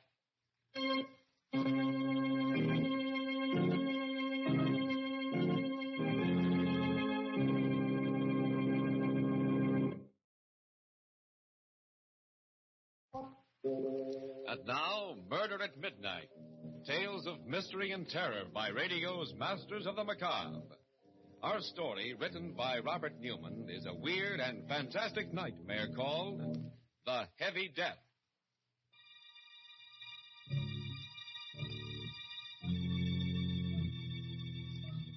A road just outside the small town of Medford. And running up at his face white and terror-stricken in the moonlight is a small, slight man. He pauses every once in a while, his breath whistling in his nostrils, listening, then runs on again. Finally, seeing the 2 green lights of the state police barracks, he moans with relief. Runs in. Oh, thank God there's somebody here. I was afraid. Look, officer, you gotta get me away from here fast. Huh? Just a minute, Mac. Take it easy. No, easy. He'll be here any minute, coming after me. I gotta get away, I tell you. And I'm telling you to take it easy. Just wait till I get through talking to Dr. Carden here. Dr. Carden? Are you Dr. Carden lives in the big white house near the river? Why, yes. Well, then you can tell him it's true. Otherwise, he won't believe me. Nobody will. It was you who swiped the big glass thing from your laboratory. A Geiger counter? You stole it? He made me do it. Oh, now, whoa. This is getting interesting. That's why Dr. Carden's here. You know anything about his assistant? Young chap named Matson? Yeah. He's dead. He killed him. Matson? Matson dead? Hey, maybe you better start from the beginning. Tell us the whole story. Yeah, but it didn't there ain't time. He'd be coming after me and... Oh, okay. Like I said, you won't believe it. My name's Sullivan. They call me Shill because I'm a come-on with Brian's Giant Carnival. Weight guessing is my racket, but I turn my hand at almost anything, you know, shell game, 3-card monte. Well, we hit town about 10 days ago for a 3-day stand. The first 2 nights was pretty quiet. The third one was when it happened. There was a pretty fair crowd around, and I was warming him up for some weight guessing, with maybe some side bets, when he came up. Okay, folks, okay. Step up, hurry up. And let Hawkey Sullivan dish your weight. A Cupid doll and 3 pounds off either way. Now, what do you say, lady? Your weight's not like your age, you know. It always shows. What about you, sir? Guess your weight? Do you really think you can? Do I think? Listen to him, folks. You bet your sweet life, brother. Oh, I have already. The question is, will you bet your sweet life? What? What do you mean? Look, do you want me to guess your weight or not, huh? On the terms I outlined, why, yes. I'll be glad to have you try. Try, Sissy. Okay, folks, here we go. Now, let's see. A big man, a solid man. Hefty pair of arms on him. I say, 195 pounds. 195. And 3 pounds off either way, and you get a Cupid doll. Now, just sit right down here on the scale. There you are. Hey, what goes on here? You broke my scale. Yes, it only goes up to 350 pounds. 300. What do you got in your pockets? Would you like to look? Nah. No, I don't know how you did it, but more power to you, brother. When I lose, that pay with a smile. Well, here's your Cupid. Thank you. No, that's not what we bet. What? What do you mean? I think you know what I mean. The carnival closes in about an hour. I'll be waiting.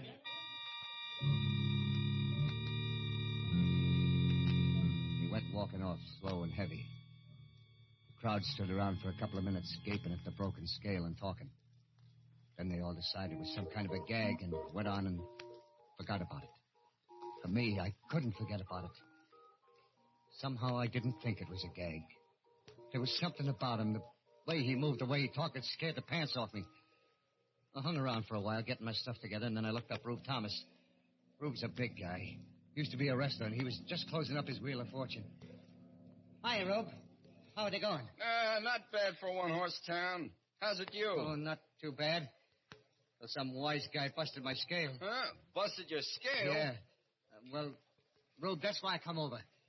He was a queer duck. I just couldn't figure his pitch, but he said something about waiting for me when he closed up, so I thought... So you thought maybe you should have some protection walking down to the station. Yeah. That's a hot one. What is? You and your side bets. Well, don't worry about it. Ain't no one gonna lay a finger on you when you're with Rube Thomas.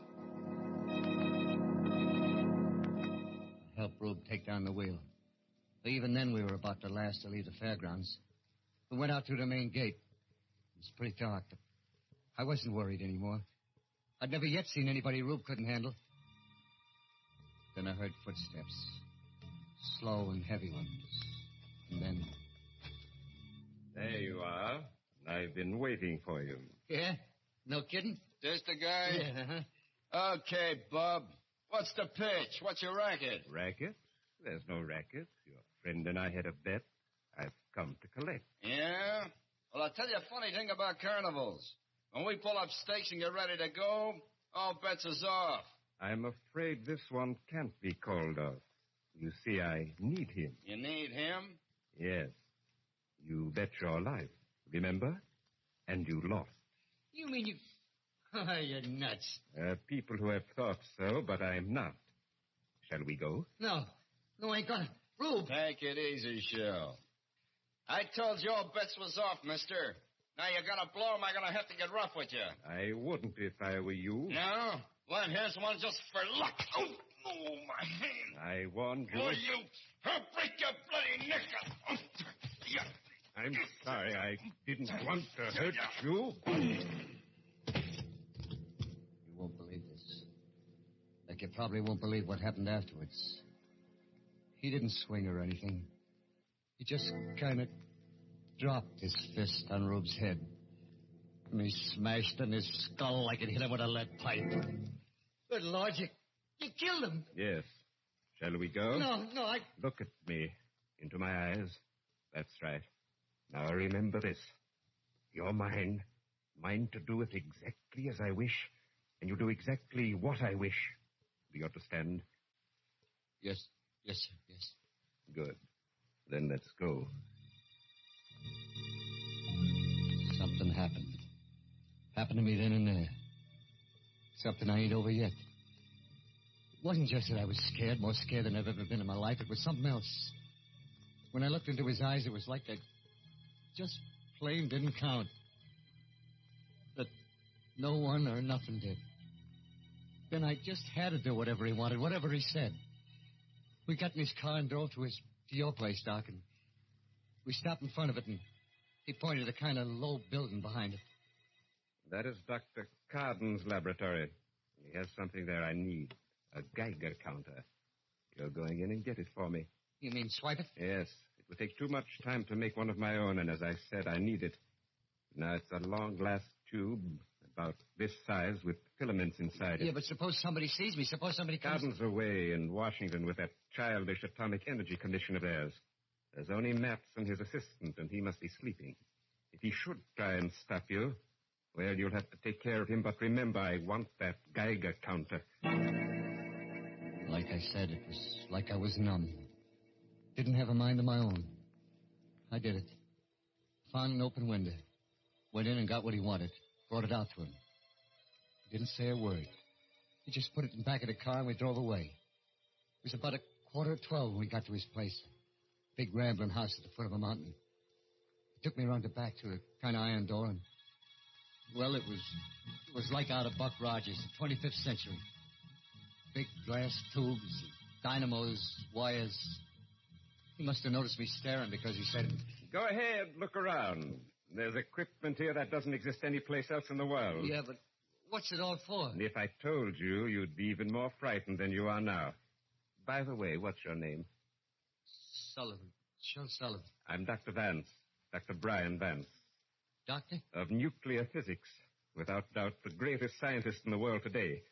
Do you know anyone else who has been able to convert most of the elements of the human body into the heavy isotopes? Look, I don't know what you mean, but is that... Yes. That is why not only my weight, but the entire atomic mass of my body's... What's that? Sounds like a car. Yes, but who... Oh, Matson. He must have heard you in the laboratory, followed us. Well, I was as quiet as I could, be honest. Yeah, there's nothing to be worried or excited about. Hello, Matson. Vance, I should have known it was you. Should have known what was me. That stole our Geiger. You've done an awful lot of strange things in your career, Vance, but this time you've gone just a little too far. This time I've got you dead to rights. I'm afraid it's just the other way around, Matson. What do you mean? But, Vance... You don't really think I'd let you or anyone interfere with what I'm doing, do you? You killed him, you... Of course. Drag him over there out of the way. There's a certain experiment I'm just about ready to try, and his body will come in very handy.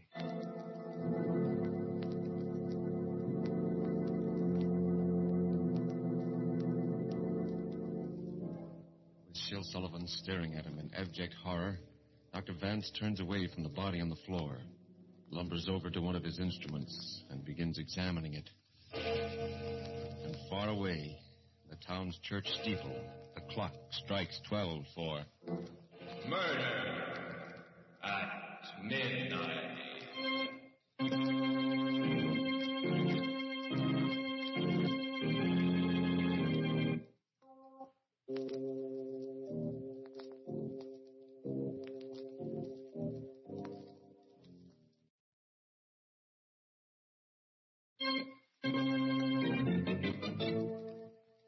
And now, back to Murder at Midnight and The Heavy Death. It's just a moment later. Sergeant Rowe and Dr. Carden are staring incredulously at Sullivan as he pauses for a moment in his terrifying story. Then the trooper says, We did find Thomas's body out by the fairground, but it was an accident. Hit by a truck or something.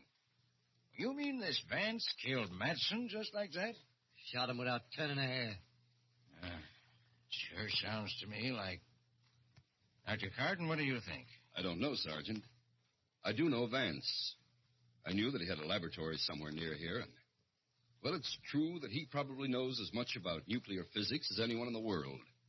We tried several times to get him to work with us during the war, but he laughed at us, said that what we were doing was childish. Yes, but this other business, this changing himself, making himself heavy. Yeah, even his voice was heavy like. Is that possible, Doctor? Theoretically, yes, I suppose it is. After all, Professor Urey did it with hydrogen, made heavy water. And we've done it with uranium. Yes, but why would he want to do it? Why? There I can only guess. For all his genius, I've always felt Vance was a little mad. It's possible he believes that by changing the atomic weight of his body, He can make it immune to disease. Yeah, that's right. It's true. He said he was going to live forever. Well, go on, Sullivan. What happened after that? He made me help him do things around the laboratory. Wire and stuff like that. Seems he got tired pretty easy, and his hands was too heavy to do work that was delicate-like. Maybe that's why he needed someone else around. Finally, I couldn't keep my eyes open anymore, and I fell asleep on a cot in a corner. I don't know if he ever slept or not. If he did, I never seen him. When I woke up, it was around noon, and he had Matson's body propped up in a chair against a kind of a silver screen. So you finally got up, eh, Sullivan? I was just going to wake you. Yes, sir. I'm kind of hungry, sir. Yes, food. Well, you're going to help me with a little experiment first, and then we can eat. Yes, sir. What kind of experiment? You mean... Why, yes. An experiment on our friend Matson's body. He won't mind. Just a little calcium transmutation. First, we switch on our alpha generator here. Then we make a few frequency adjustments. What are you going to do? You'll see. Over there, stand by that master switch on the converter. When I give the word... Yes, sir. Let it climb just a little higher. A little higher. Now! Oh, good Lord. No. There's a kind of glass tube pointing at Matson's body. When I threw the switch, a white light shot out of it. I know you won't believe this. When it hit the body, it went all soft. It was like the bones had gone out of it. Just went all soft and kind of poured off the chair onto the floor. I must have fainted or something. When I come to, Vance was standing over me, smiling. Anything the matter, Sullivan? Don't you feel well? Yes, sir. I'm all right. I was just... That was the most awful, most terrible thing. Sullivan, if you were a soldier and you saw that happen to the man next to you, would you feel much like fighting after that? What? You mean you're going to do that? I'd advise you not to ask too many questions. We'll dispose of the rest of the body later, but now let's eat. Like I said, it was just about a week ago. I can't really tell you what happened after that because I was in a daze most of the time. We worked, him showing me what to do, wire and solder and stuff. We ate. Sometimes he let me sleep. Then this morning it happened. I woke up at about 10. He was standing looking at this thing we've been making. Well, Sullivan, it's finished. Just a few adjustments and we were ready to go. Yes, sir. I'm profoundly grateful to you for your help. I will show you how grateful in a very concrete fashion. You mean you're going to let me go? You're going to let me go? Really, Sullivan? That's a little foolish, isn't it? Well, I don't know. I just thought... Yeah, I guess it is. Well... Where are you going? Inside to fix some breakfast. No, Sullivan, no food for you. Not today. No food? No, because tonight you're going to enjoy a tremendous experience. One I experienced myself several months ago. And the process is much simpler when the stomach is empty. Process? You mean you're going to make me like you? Heavy? Yes, Sullivan. I told you I was grateful to you and... No, Doc. No, please, will you? For heaven's sake... You're being rather childish. I'm not going to bother detailing what it will mean to you physiologically, the immunities it will give you. I will merely tell you that we'll do it tonight. Getting changed to become like he was. Heavy as lead. Well, it did something to me. It was like I'd been doped, hypnotized. All that time afraid to do anything to make him mad. Now I was even more scared to stay. I made out like everything was fine, and I waited. I waited and watched. Then about an hour ago, I got my chance. He went into the house to get something. He didn't lock the door. I was out like a shot, grabbed his car and started down the driveway. As I went past the house, I heard a window open. Sullivan, come back! Come back! You'll regret this! You'll regret it!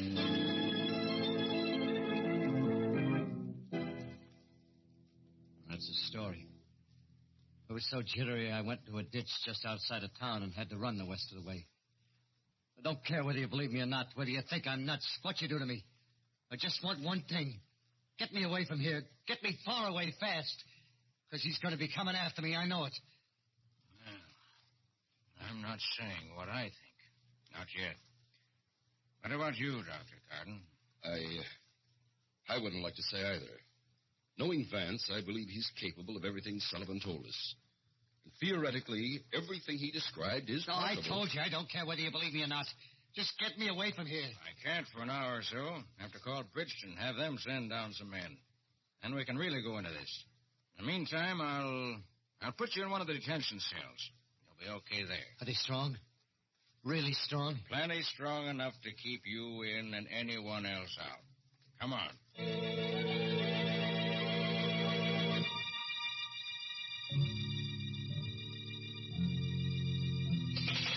Sergeant! Hey, Sarge! Dr. Carden!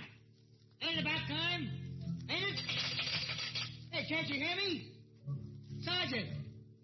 Dr. Carden! Oh, gee, Sarge. I was starting to get a little worried. You.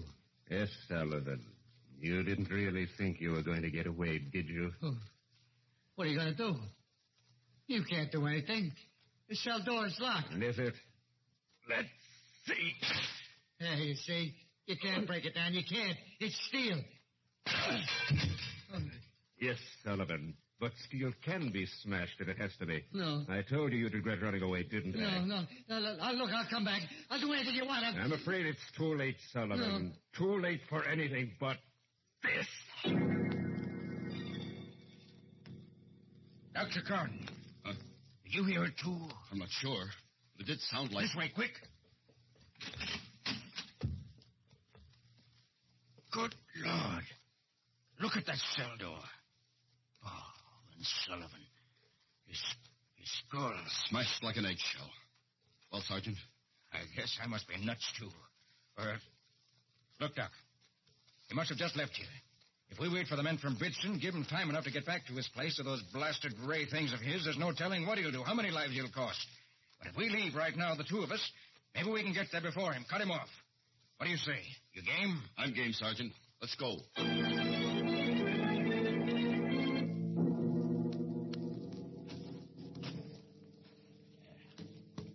That must be it.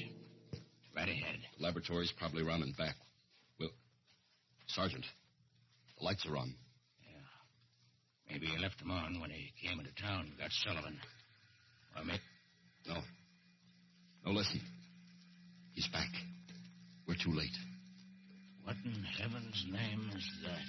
An electrostatic generator or cyclotron. He's... Oh, good Lord. Up the mountain there. Look. Great Scott. Looks like a hole or something. But it's moving. A neutron beam. Disintegrating. Eating its way into the mountain. He must have found some way of harnessing... Dr. Gordon, swinging his way. Must have seen us. Come on, run. No good, Sergeant. Seems to have a range of almost half a mile. But eating through solid rock that way. If it hits us...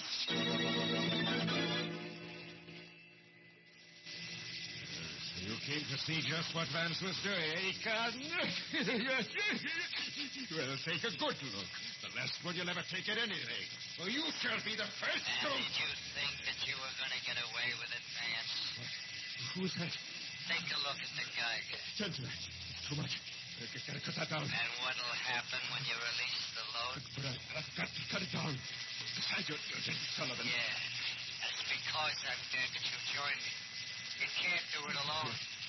Too heavy. But I too slow. It climbs any higher. Good Lord, the generator. I've got to cut that down, too.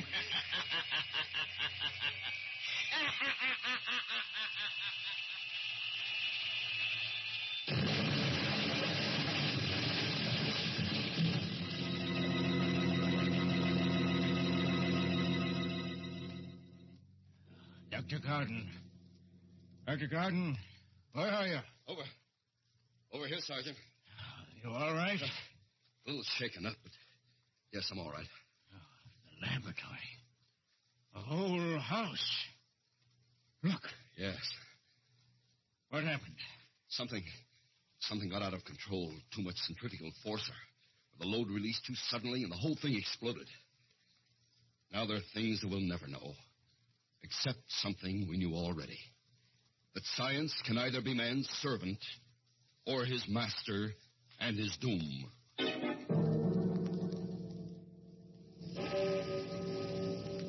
And as I stand there, gazing at the smoking ruins that were once Vance's laboratory, through the blessed silence comes the distant clang of the clock in the town's church steeple, for the second time, striking 12 for Murder at midnight.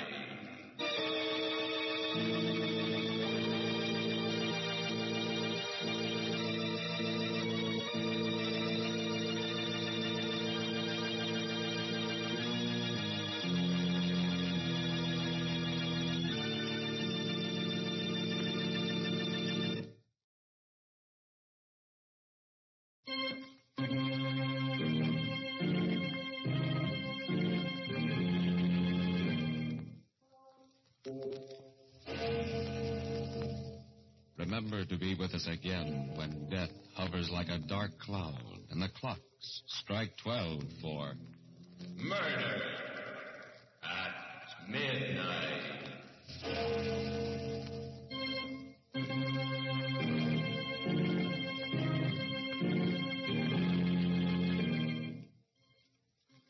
The part of Shill Sullivan was played by Frank Reddick.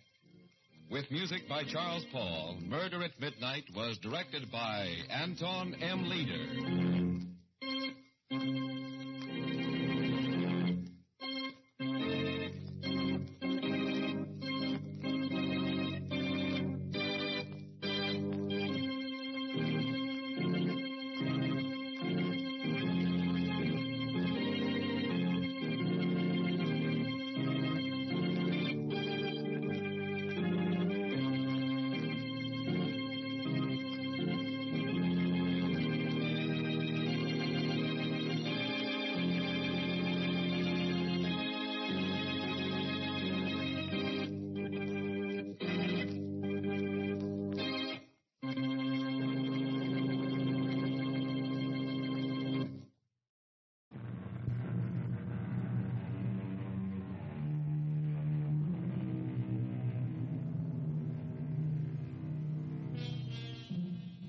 Blackmail is an ugly word.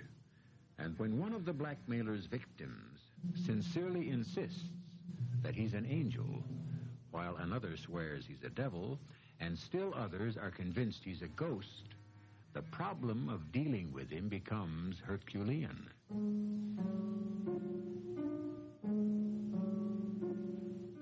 My name is Robert Grand. I'm a 38-year-old bachelor. Music is my life and my love. And it was all I needed until now. Now I'm driven to tell this story, which happened exactly as I will describe it to you. It started on the day when I took over the management of the great Paris Opera House from the elderly and famous René Castelot. And last, Robert, but certainly not least, is this contract. A contract in a memorandum book? Why, René? Because that's the way the ghost wants it. I never knew that the revered opera manager René Castelot had such a delightful sense of humor. Contract with a ghost?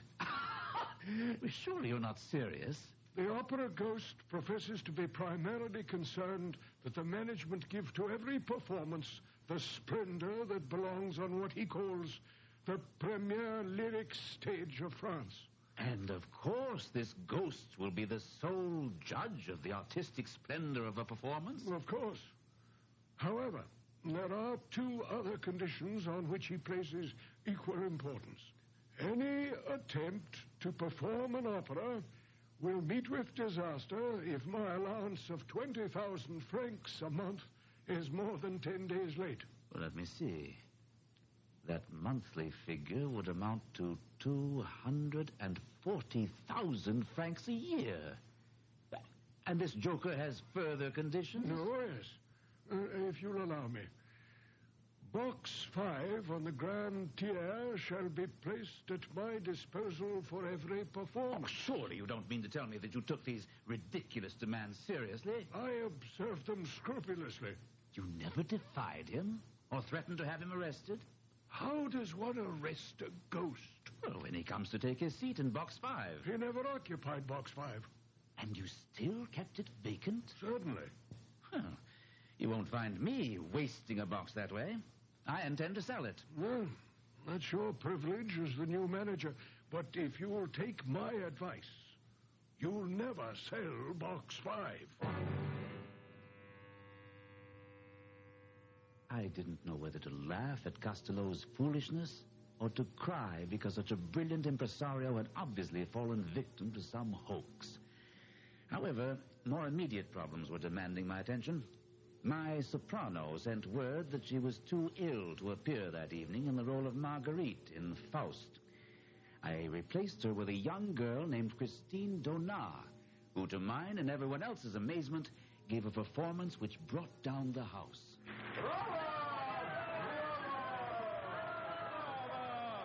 Marvelous! Superb, Christine! Oh, Dorin, I thought you were in Chartres with your brother. I was until I heard that Christine was to sing tonight, and then I rushed to Paris. Forgive my rudeness. I mean to congratulate you upon your appointment as the manager of the opera.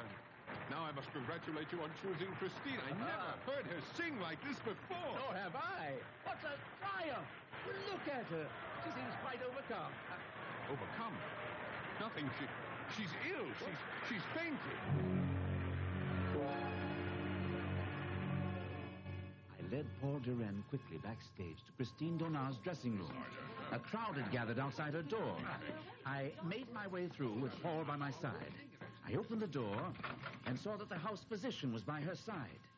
To my surprise, Paul Duren walked swiftly to the couch on which Christine was lying and knelt down beside her.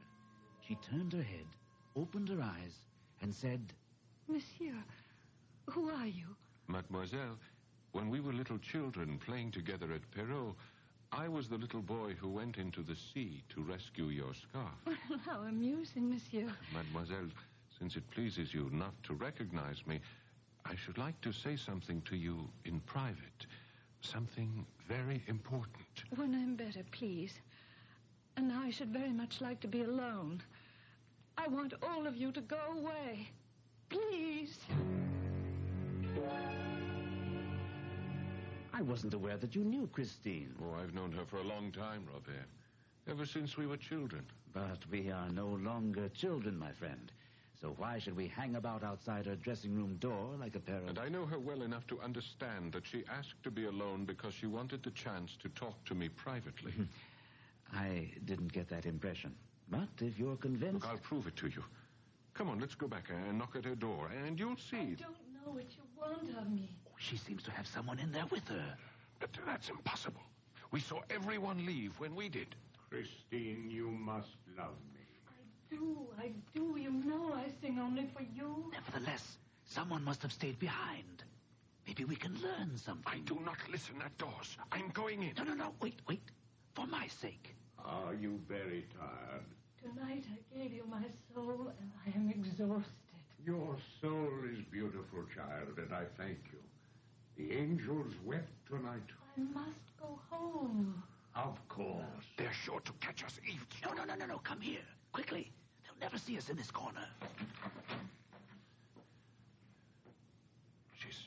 She's alone. There's no one with her. He must have remained in her dressing room. And she didn't lock her door. I'm going in and find out who was with her. Are you with me? Of course, Paul. Come on. But there's no light in here. He must be hiding. Strike a match, please. Hiding isn't going to help you. We know you're here. We heard you. Now come out. Can you see anyone? No. He must be here somewhere, and we'll find him wherever he's hiding. You may as well come out now and save us trouble. I intend to find out who you are. There's no one here, and no place to hide. We're talking to the walls.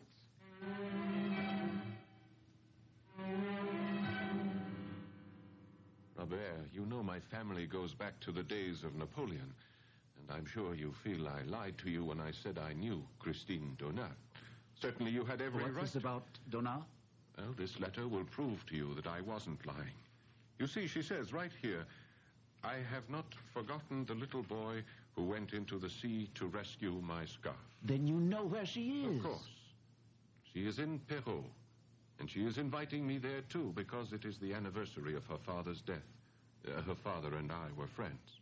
Do you mind if I go with you? How do you know I am going? Oh, don't talk nonsense. You're going because you're in love. And I'm going to bring back a singing sensation who hasn't been heard since the night of her triumph.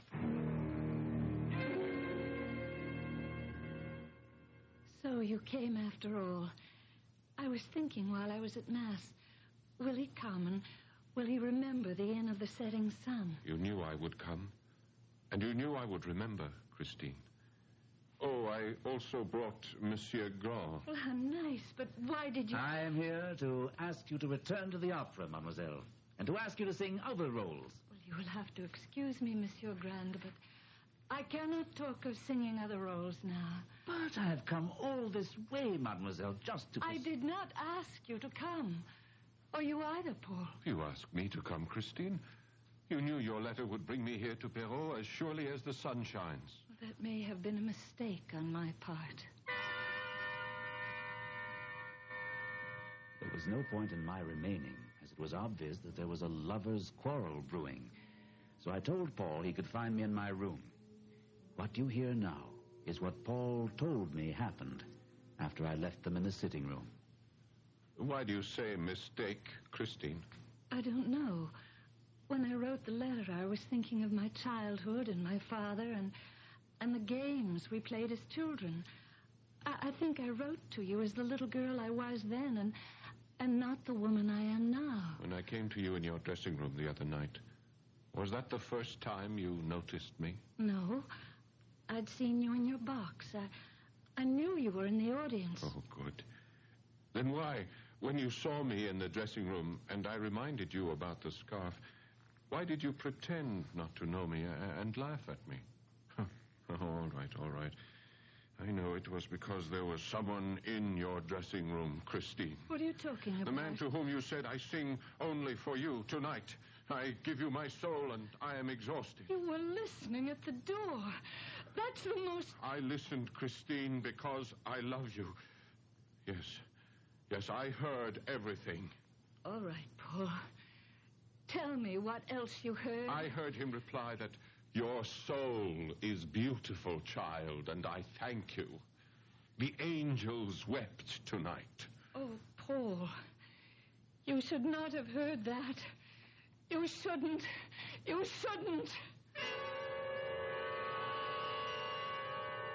And where is Christine now? I assume she went to her room. She ran from me, Robert. Why would she run from me? Oh, don't ask me to explain why women do the things they do. Why would she flee the opera after the triumph she had? There must be some explanation. There must be. I can give you one you won't like. The voice we heard was the voice of Christine's lover. He didn't know about you, nor were you aware of his existence. She ran away to try to get things straightened out. That's why she wrote you. She knew you'd come here, and she'd be able to speak to you away from her lover. I won't believe it. Don't forget, we checked, and there was no one in her dressing room. And don't forget, we both distinctly heard a man's voice. He had to be her lover. Or someone who's been giving you problems, Monsieur Manager. Someone who calls himself the Opera Ghost.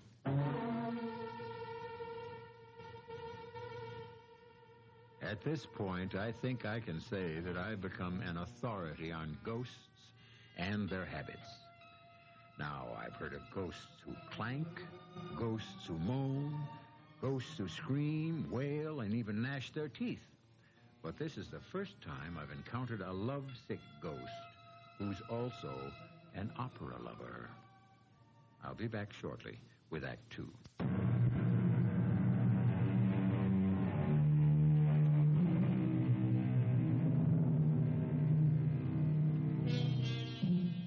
From time immemorial, out-of-the-way places have been favorite meeting spots for young lovers. Ready to start eating healthier? Meet Kachava. Kachava is the world's healthiest all-in-one meal shake. A complete meal in seconds to keep you going for hours. It's made with over 70 plant-based superfoods and nutrients, giving you all your essentials in one delicious meal. Cheers! Well, hell yeah. Oh, that's yummy. Thank you. Just water, 2 scoops, blend and go.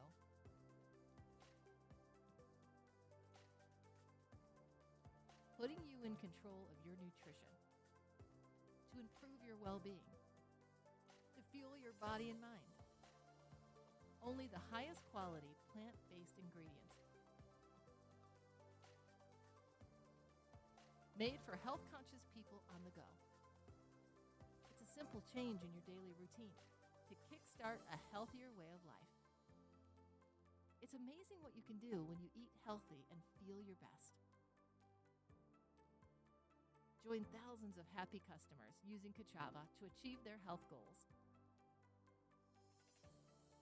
It all starts with changing what you put into your body.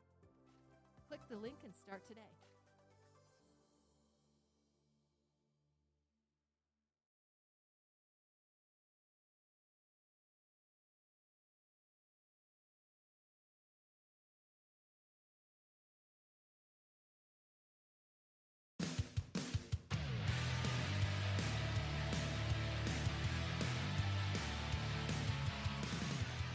Hey everybody, I'm John at Select Cycle in beautiful downtown Greensboro. I want to tell you about something we're getting ready to put together on Halloween. It's a great event.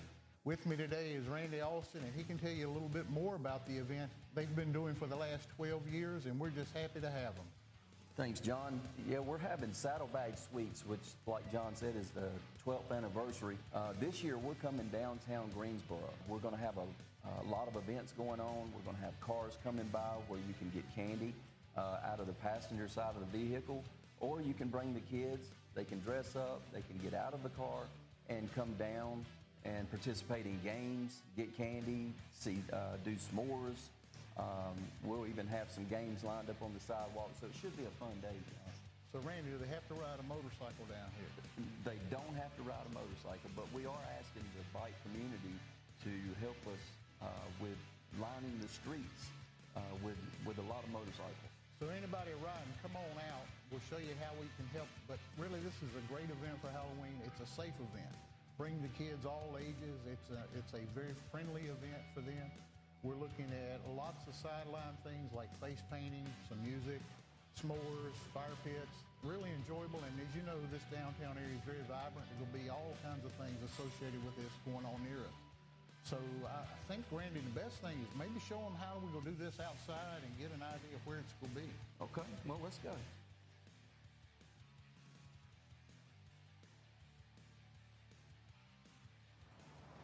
So we're excited to start with our bikes up at Smith Street and the corner of Smith and Eugene and come all the way down, all the way to Bellmead.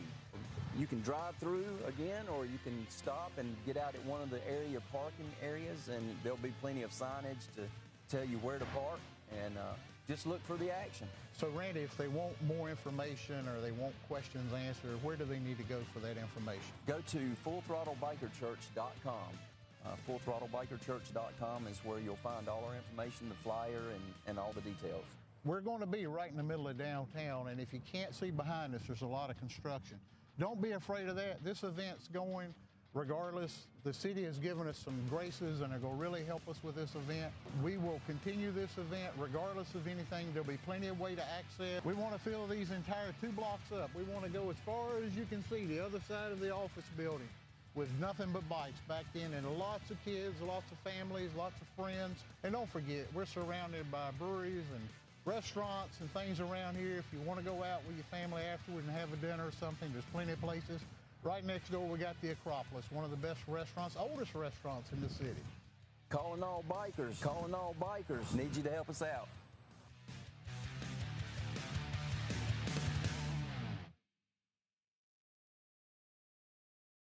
And when a quarrel interrupts the course of true love, it's a common occurrence to find one of the unhappy pair sitting and waiting at their favorite trysting place, certain that the other must turn up. A cemetery, however, would seem a most unlikely place for a girl to expect to find her lover. Christine. I knew you'd come to pay your respects to my father at his grave, Paul, and I waited here to tell you something very serious. Paul, do you remember the Angel of Music? Oh, yes. Your father never told a story without mentioning him. I remember him saying that at least once in every great musician's life, the artist receives a visit from the angel. Yes. And sometimes, Paul, the angel leans over an infant's cradle, and that infant then has heard the angel, and the infant becomes a child prodigy. I remember. And when I asked Father if he had ever heard the Angel of Music himself, he shook his head sadly. But, Paul, he told me that I would hear the angel one day. He said, "When I'm in heaven, I shall send him to you." Paul, I have been visited by the Angel of Music. I don't doubt it. How is it that today you understand so well? You forget that I've heard you sing many times. And I never heard you sing the way you sang the other night. You were touched by genius. Yes, the Angel of Music. He comes every day to give me lessons in my dressing room. In your dressing room? The Angel of Music. What does he look like? You should know better than to ask that, Paul.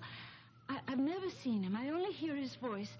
He speaks to me, and it's like in a dream. Are you sure you didn't dream all of this, Christine? How could I?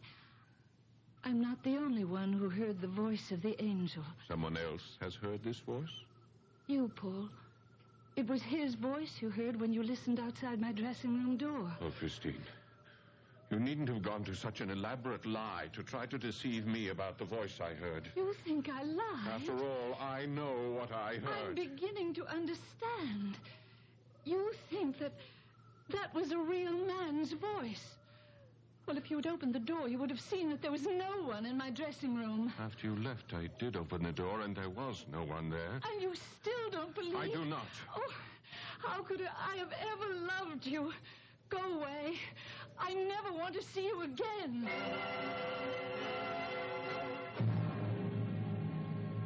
The return trip to Paris wasn't pleasant.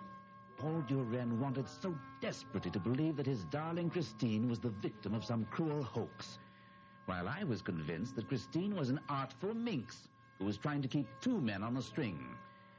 This belief was strengthened by a telephone call I received the following day at my office. Grand speaking. Carlotta Sorelli. Oh, good day, madame. What can I do today for my beautiful prima donna? First, my dear Monsieur Grand, you must learn that I am not a woman easily intimidated. I'm sure you're not. But why do you call me? I intend to sing the role of Marguerite in Faust Thursday night. Well, of course you do. Why would you call and tell me what has already been announced? Because of a note I received this morning. It reads, "If you dare to appear as Marguerite next Thursday evening, be prepared for a gigantic misfortune." Oh, a prank. A jokester. Surely you're not going to take that seriously? That's exactly what I called to tell you. And I'm pleased you're taking it so well. Even if I were dying, I would sing the role of Marguerite next Thursday night. Before that Thursday night, I had to face the problem of the first masked ball to be held in the Opera House under my direction. This was to be a truly gala affair, with everyone in fancy dress. I knew from experience that every artist would be there, hoping to meet and fascinate a masked member of the upper crust. I, of course, attended unmasked. Robert! Robert! Oh, Paul! Is that you behind this black domino? Yes. I suppose you're seeking Christine, hoping to discover what masquerade she uses tonight. I don't have to hope. My Christine is behind that white domino over there, and we have a tryst in box 17 on the Grand Tier at midnight. And you're no longer concerned about that voice you heard in her dressing room? In her note making this assignation, she as much as admitted that she'd made a dreadful mistake about that voice. I see. Monsieur Directeur. What? When Sorelli fails to appear for Faust next Thursday, you'll replace her with the magnificent Christine. Who said that? It came from the white domino. Nonsense. Christine is wearing the white domino. Then Christine is using some trick to make sure she sings Marguerite again. There's where it came from. From the center of that crowd. The man in the scarlet cape and the death's head mask. You think so? Yeah, well, it's almost positive. Come, let's unmask him. Read what it says on his cloak. Don't touch me, for I am the Red Death stalking abroad. Hold that man in the scarlet cloak. Quickly, after him. Stop that man. No, don't touch him. He wears the mask of death.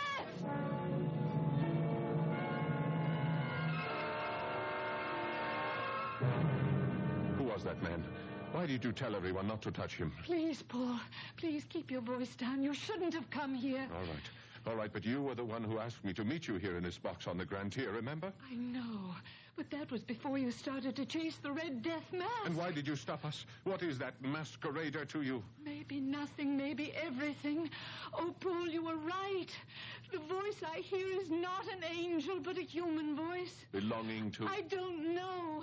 I still haven't seen him. But what made you change your mind about the angel of music? Because he forbade me to see you. How did he know about me? I told him. The first time I saw you in your box, I rushed back to my dressing room. The voice immediately noticed that I was elated, and when he asked me why, I saw no reason not to tell him about you. Yes, and? The voice spoke to me with great sadness and said that if I were to give my heart on earth, there was nothing for the angel of music to do but go back to heaven and leave me without any more lessons. And that was a thought I couldn't bear. I knew what the lessons had done for me in a few weeks' time. How did the voice do this? What is the secret? Believe me when I tell you I wondered myself. I even thought perhaps there might be witchcraft involved. Oh, ridiculous. You could never be caught up with the forces of evil. Well, then what is the voice? A man. Someone who... Yes? I confess, I am jealous. That's why I stopped. There is no angel of music, but there is a man. A man who must love you and want you as I want you. And I mean to find out who he is. No, you mustn't. That's why I had to see you tonight, to warn you. Promise me that I'll promise nothing. I am not afraid of this voice, even if you are. Paul, you must listen and try to hear how I discovered the voice was human. Listen, and if I have any power to transmit emotion, you will hear him as I heard him, and you will know why I'm frightened. You have lied to me, my child, because you love Paul Durand. Why should my love for Paul distress you so? I have already told you. If you love him, then you do not believe in me. Believe in me, my child.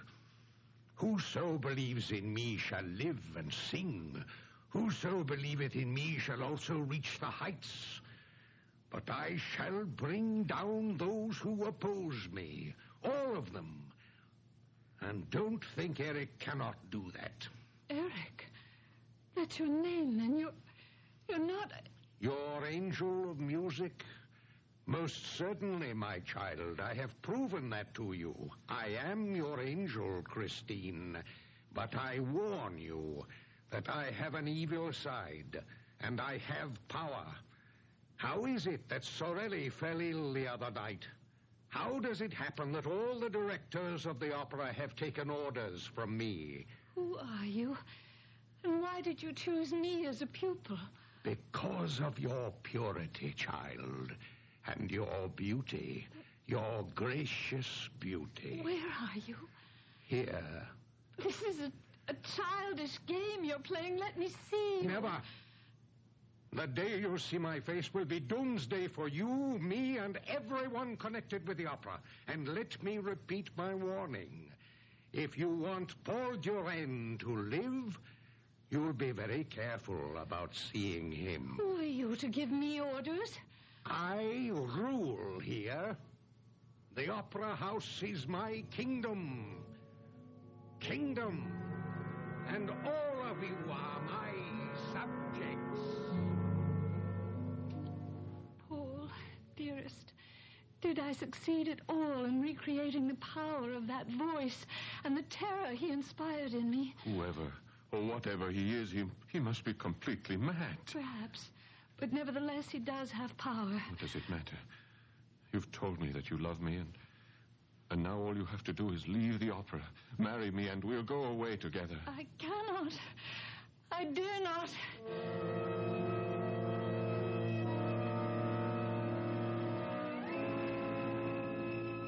That's the most fantastic tale I've ever heard, Paul. And you believe it? Every word. It's obvious that someone doesn't want Sorelli to sing Marguerite tonight. This whole rigmarole of not seeing the voice, this nonsense, I don't believe. Then what do you intend to do about that note? It was Sorelli's decision to ignore this second threat, and my decision to ignore the opera Ghost. I ask her to join me tonight in Box 5 on the Grand Tier, where we will both enjoy a marvelous performance of Faust.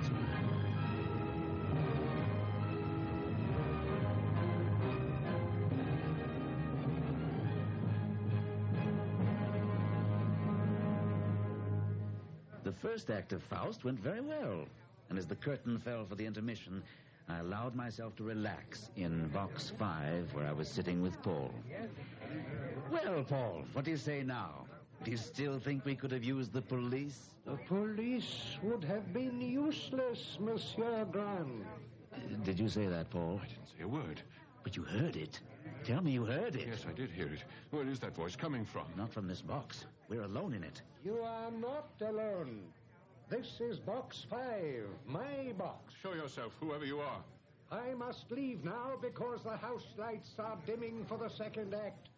And there will be a terrible calamity. Now, listen, you... Raise your eyes to heaven and see and pray. The voice is coming from our left, 2 boxes down. No, I thought it was on the right.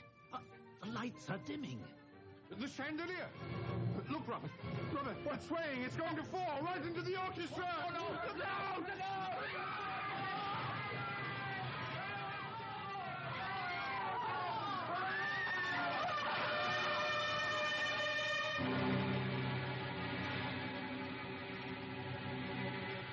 A natural accompaniment of any catastrophe is an attempt to discover the cause.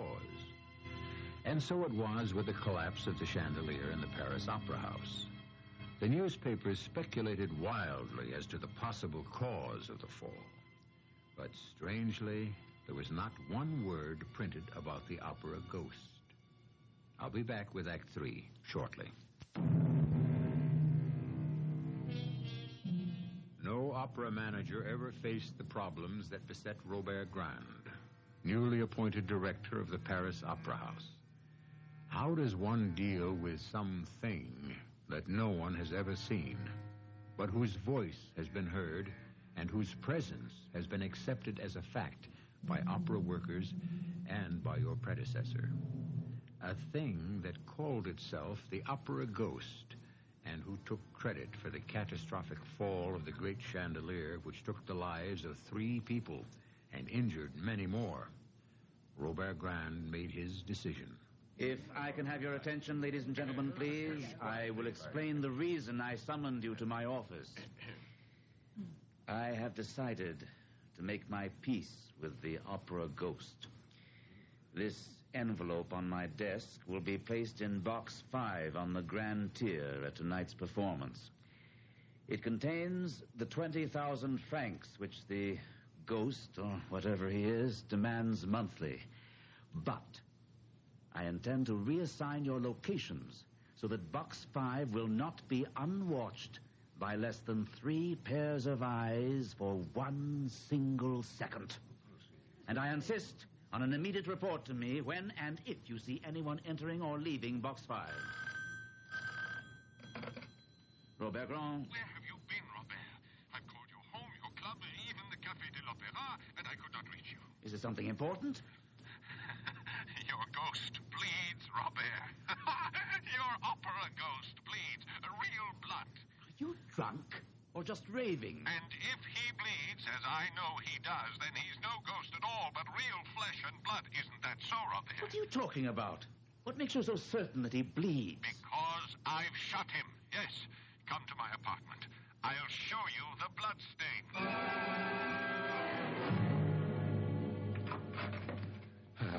Robert, you're here. And now I will free you from your ghost forever. I've already called the police.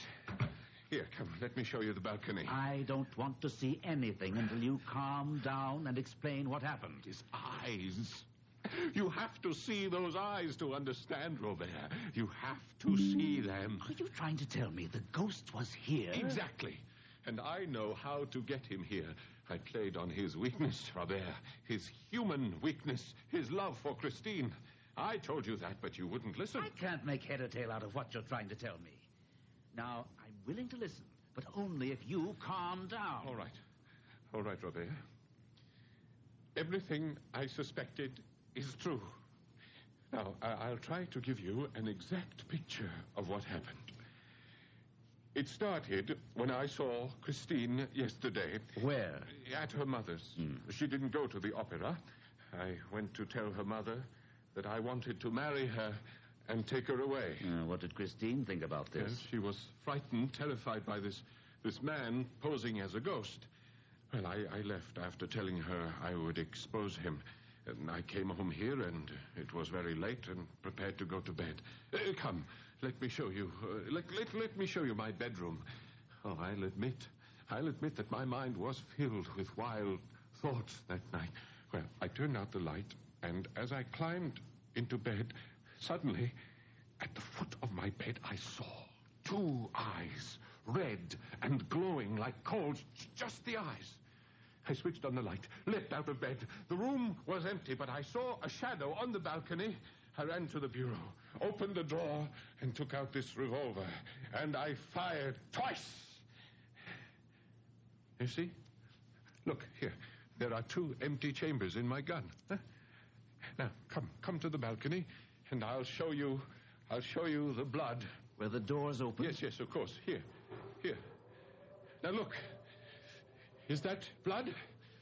Yes, it is blood. Yes, of course. Now, a ghost who bleeds can be found. A wounded ghost can be traced, huh? Well? I see the blood.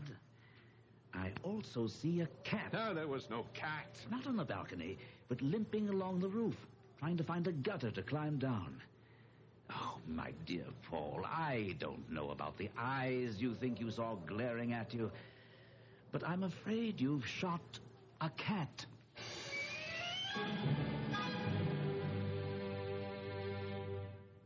The next 48 hours will live forever in my memory.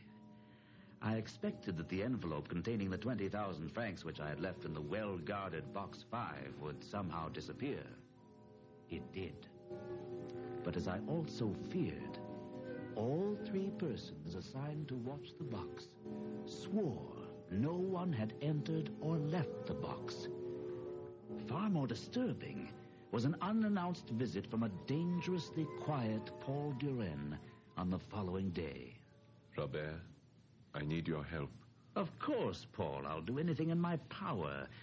But don't you think that you'd better see a physician? Christine Donat will be appearing tonight in Faust. Yes, but not in the leading role.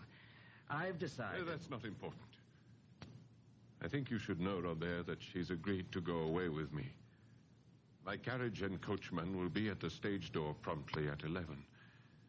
What I need from you is a way that she can slip out unobserved. Well, the whole backstage is honeycombed with trap doors, but I don't know any that would lead out of the opera house itself.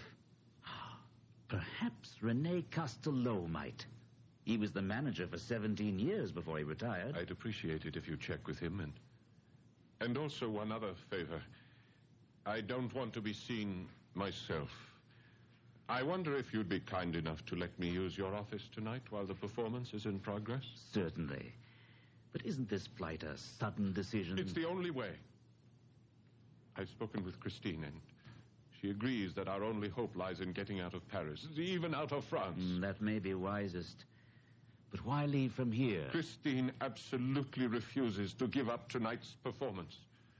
Not only does she feel obligated to you, but she also believes that Eric would somehow find out that she wasn't going to appear. Yes, you may have a point. The opera ghost, or Eric, as you call him, seems to know more about what goes on than I do. We'll meet back here in my office at 8 sharp.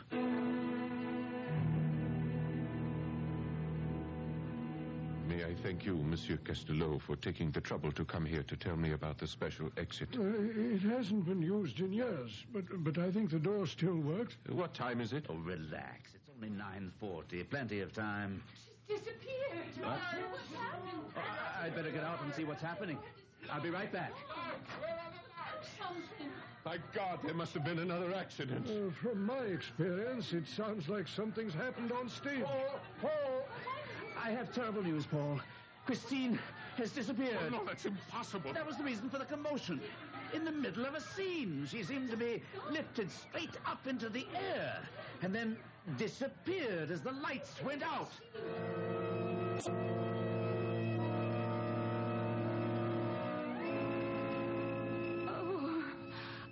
Christine, my love, please tell me you're not hurt. Who are you? And why are you masked? Oh, I'm sorry that I was so clumsy and made you strike your head when I... Eric, what have you done?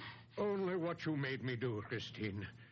I told you that if you'd continue to see Paul Durand, things would end badly. Where am I? In my house. It's my dearest wish that you'll grow to like it. You intend to keep me here? I cannot allow you to run off with Paul Durand as you planned. But they will look for me. And they will not find you. Have they ever found me? Why do you cry? You know it pains me to see you cry. I would never keep you here against your will, but I warn you, if you leave, you'll sign Paul Durand's death warrant. You're afraid even to let me look at your face. Careful, Christine. But I will tear that mask off. You're in no danger, Christine. I will not hurt you. So long as you do not touch the mask. And you expect me to believe that? You have no better friend in the world than myself.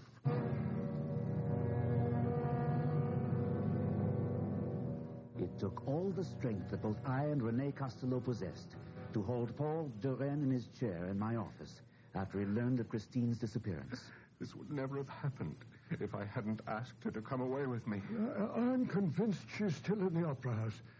I've seen the thing, whatever it is that calls itself the Opera Ghost. Where? When? Why didn't you tell us before? I tried to warn you. Well, never mind that. Where is he? And where is Christine? Well, I can tell you what I suspect. About a year ago, I worked late, and I decided to go backstage. There was only a work light, and as I stumbled around in the dark, I suddenly felt myself falling, and I landed in some sort of tunnel under the stage. Someone caught my arm and broke my fall, and a voice said, "Careful." I looked around and saw only 2 fiery red eyes glaring at me out of a mask. The same eyes I saw. Although I was afraid, I asked the apparition his name, and he laughed and said, "I am Eric, and you've invaded my domain. But since it was an accident, there will be no punishment this time. But, Mr. Manager, I warn you, Eric's secrets must remain Eric's secrets." Whatever that may have meant. Well, after the meeting, I was convinced that Eric, or the Opera Ghost, lived or haunted the subterranean cellars and caverns beneath the opera. Incredible. I investigated all the trapdoors, looking for the one through which I'd fallen. And one day, I found it. I'll show you where it is. And here is the key to Eric's house, where I believe you'll find Christine Donat.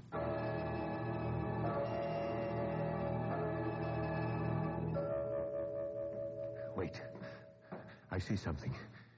It's a door. Robert, we found it. We found his house. What's the matter? I just remembered what Renee said about the key and opening the door. Well, you can do as you like, but I am going in. What's the matter? I don't know. It's tricky. Maybe it's the wrong key. No, it fits, but the tumblers seem to be stuck. Oh, is that you? Yes, Christine, it's me. I must be dreaming. No, it's no dream. Can you help me open the door? He's tied me up. Damn him. Oh, Christine, oh, my darling, what has he done to you? I'm all right, but untie me quickly. Yes. We must get out of here before he comes back. Where are we going? As high up as we can get. Faster, Paul, faster. Shouldn't we have tried to get out? We don't have time. He's due back at 11. We're trapped. No, push this door. It opens onto the roof. The sky. The blessed sky.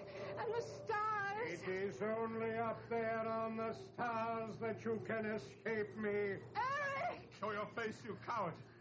Where are you? Look for me.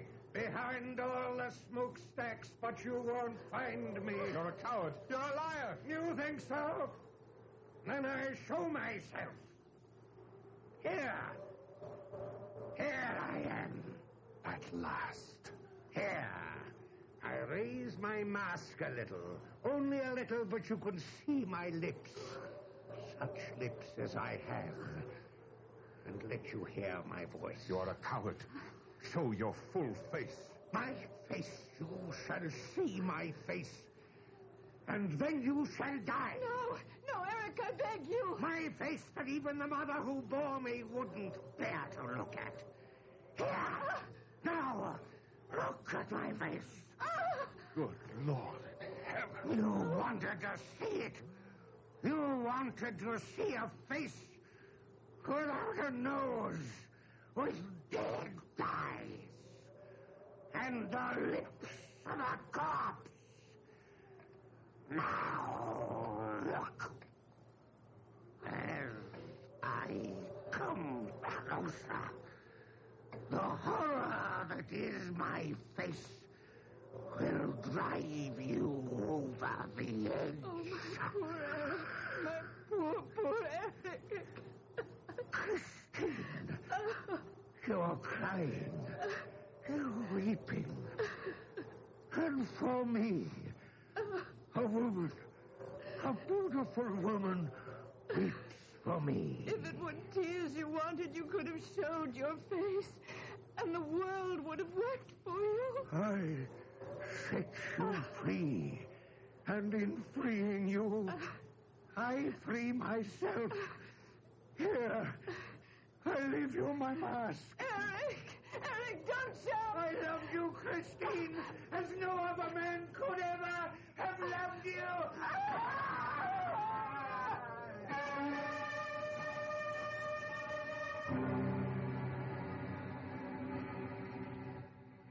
Even today, there are those people who say that the Phantom of the Opera was a ghost. But the story of Eric was manufactured to appease a frightened public. There are others who say it never happened. And perhaps it didn't. But to those who say it never happened, I say, perhaps not. But it could have. I'll be back shortly. In looking back over the...